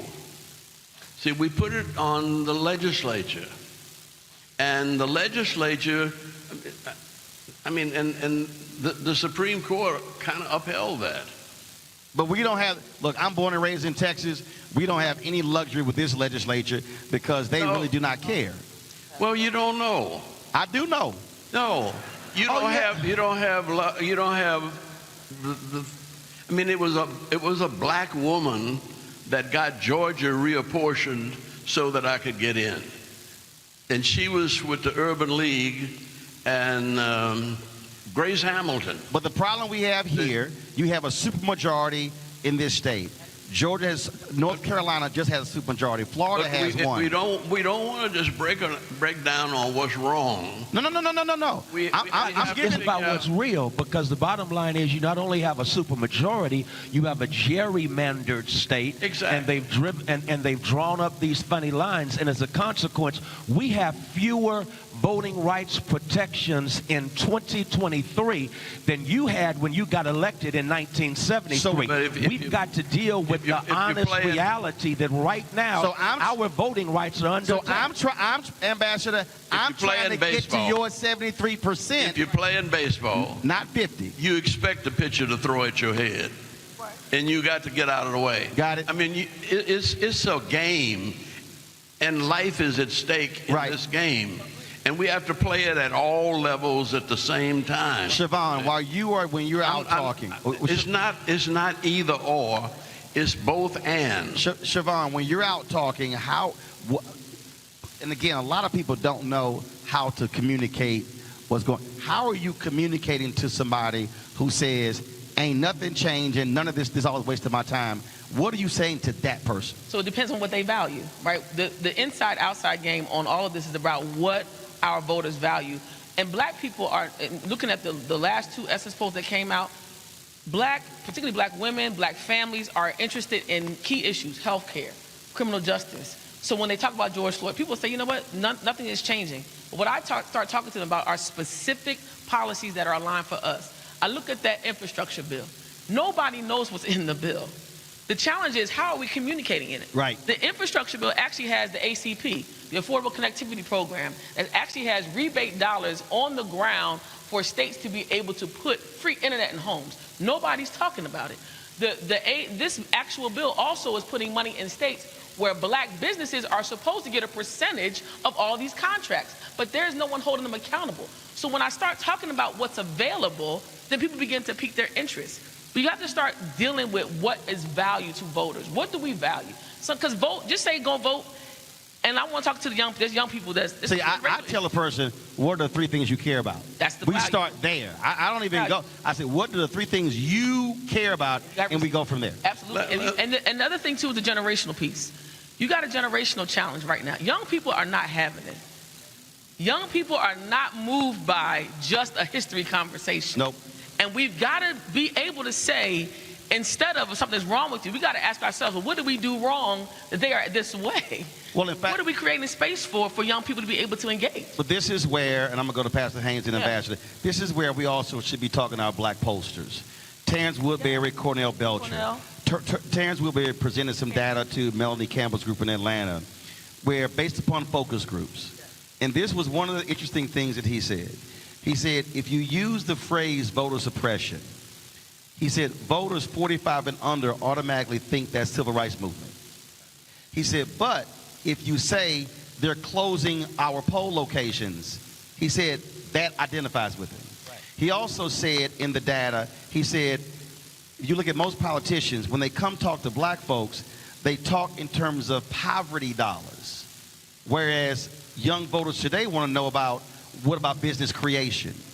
And so part of this, and this is where every Divine Night reach out, and I got his number, to Terrence Woodbury and Cornell Belcher, two of the preeminent black posters, Ron Lester, another. They've been doing specific focus groups on black folks to say, this is what you should say. And last point, Freddie, he said, if you, in all their data points, the black voters, if you told those black voters, your vote will make the difference between winning and losing, they voted at a higher rate. Amen. So we have to know the language to be speaking to black folks in 2023 that's not the same as 83, 73, 63. Go ahead. Tell the whole truth. So, and this is a generation that's concerned about the environment.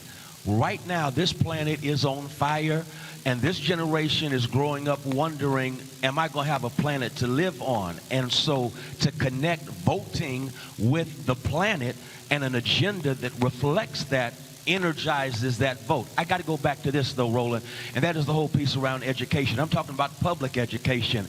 I was teaching at Paul Quinn College a few years ago during an election year, and a young cat bragged to me, "I don't vote," and went on to say, "I don't vote because of the Electoral College, which is going to elect the president regardless of what I do." We kept talking. The brother never had civics. The brother never had government. And as long as you have a Republican, right-wing, extreme government controlling education, they want us ignorant. They want to rewrite history so that they don't know, so we don't know what role we played in history. And so it's not even unusual that they're talking about what?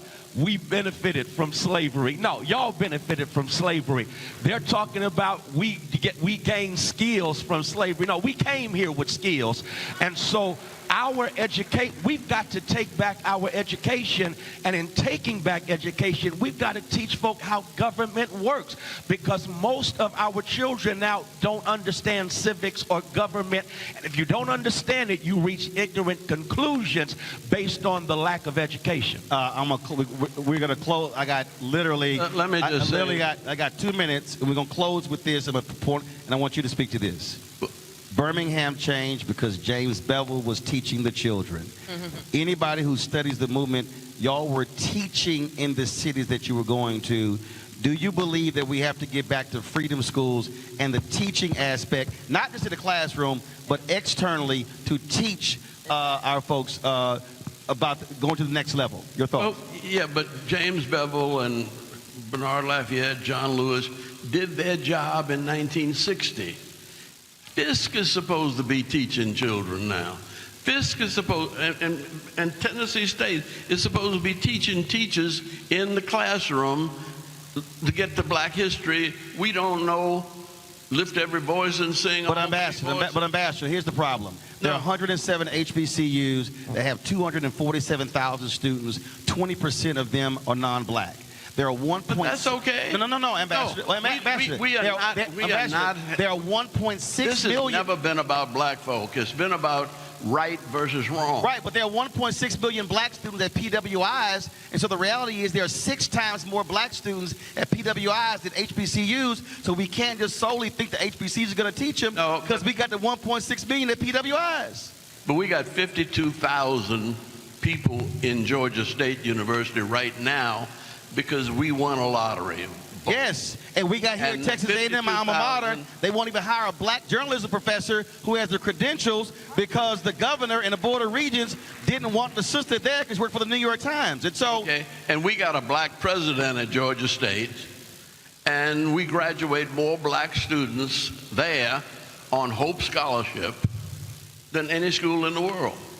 And what I'm saying is what y'all done in Georgia has to be replicated in multiple states so we can get to our goal. But we won't do it complaining about it. We do it by organizing. Yes. And the organizations are right here in the Divine Nine. If you're getting the message from God right now, the world is on fire. And if we're going to save it, it's got to be about seriousness. We had 400,000 volunteers working for nothing with the Olympics. And when we brought the Olympics, we raised $2.5 billion for the Olympics, and black folk got 41% of every dollar spent.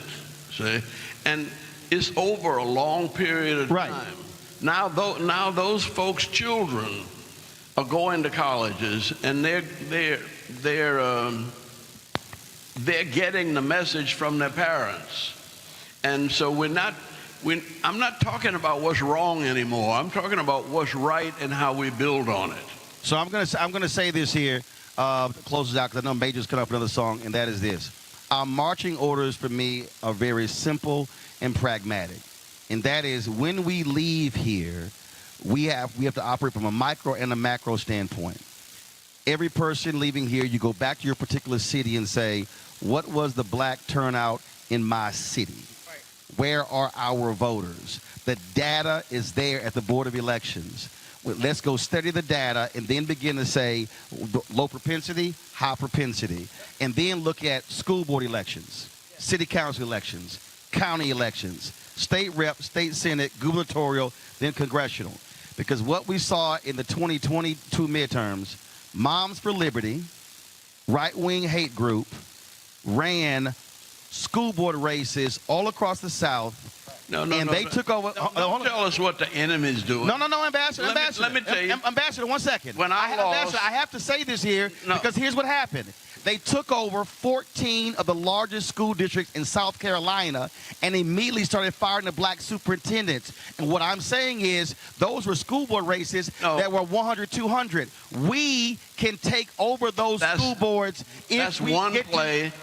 A one inning. No, that was South Carolina, North Carolina. That was Georgia, Florida. It was across the South. When you get thrown for a loss, you don't quit. You go around the other side. Or you line up your blocking different. And what I'm saying is we about to block, we about to tackle, we about to line up to fight. But I need us to leave here and study the data to see where the numbers are. We got to study the numbers. We find a way to win it. Oh, yeah. This is a public game. If we can win basketball games, football games, track meets, which we can win this political battle. We don't need to bitch. We need to work. And right. And so what we're going to do is, I got it. So what we're going to do is very simple. Again, we have sessions for our convention later this week. I know every Divine Nine organization has that. I interviewed Brother Lonzo earlier, what they're doing with the Panhandle. We are not going to operate in silos in 2024. We're going to be working with multiple organizations to be able to change the difference. Put your hands together for Siobhan, Pastor Haynes, Ambassador Andrew Young.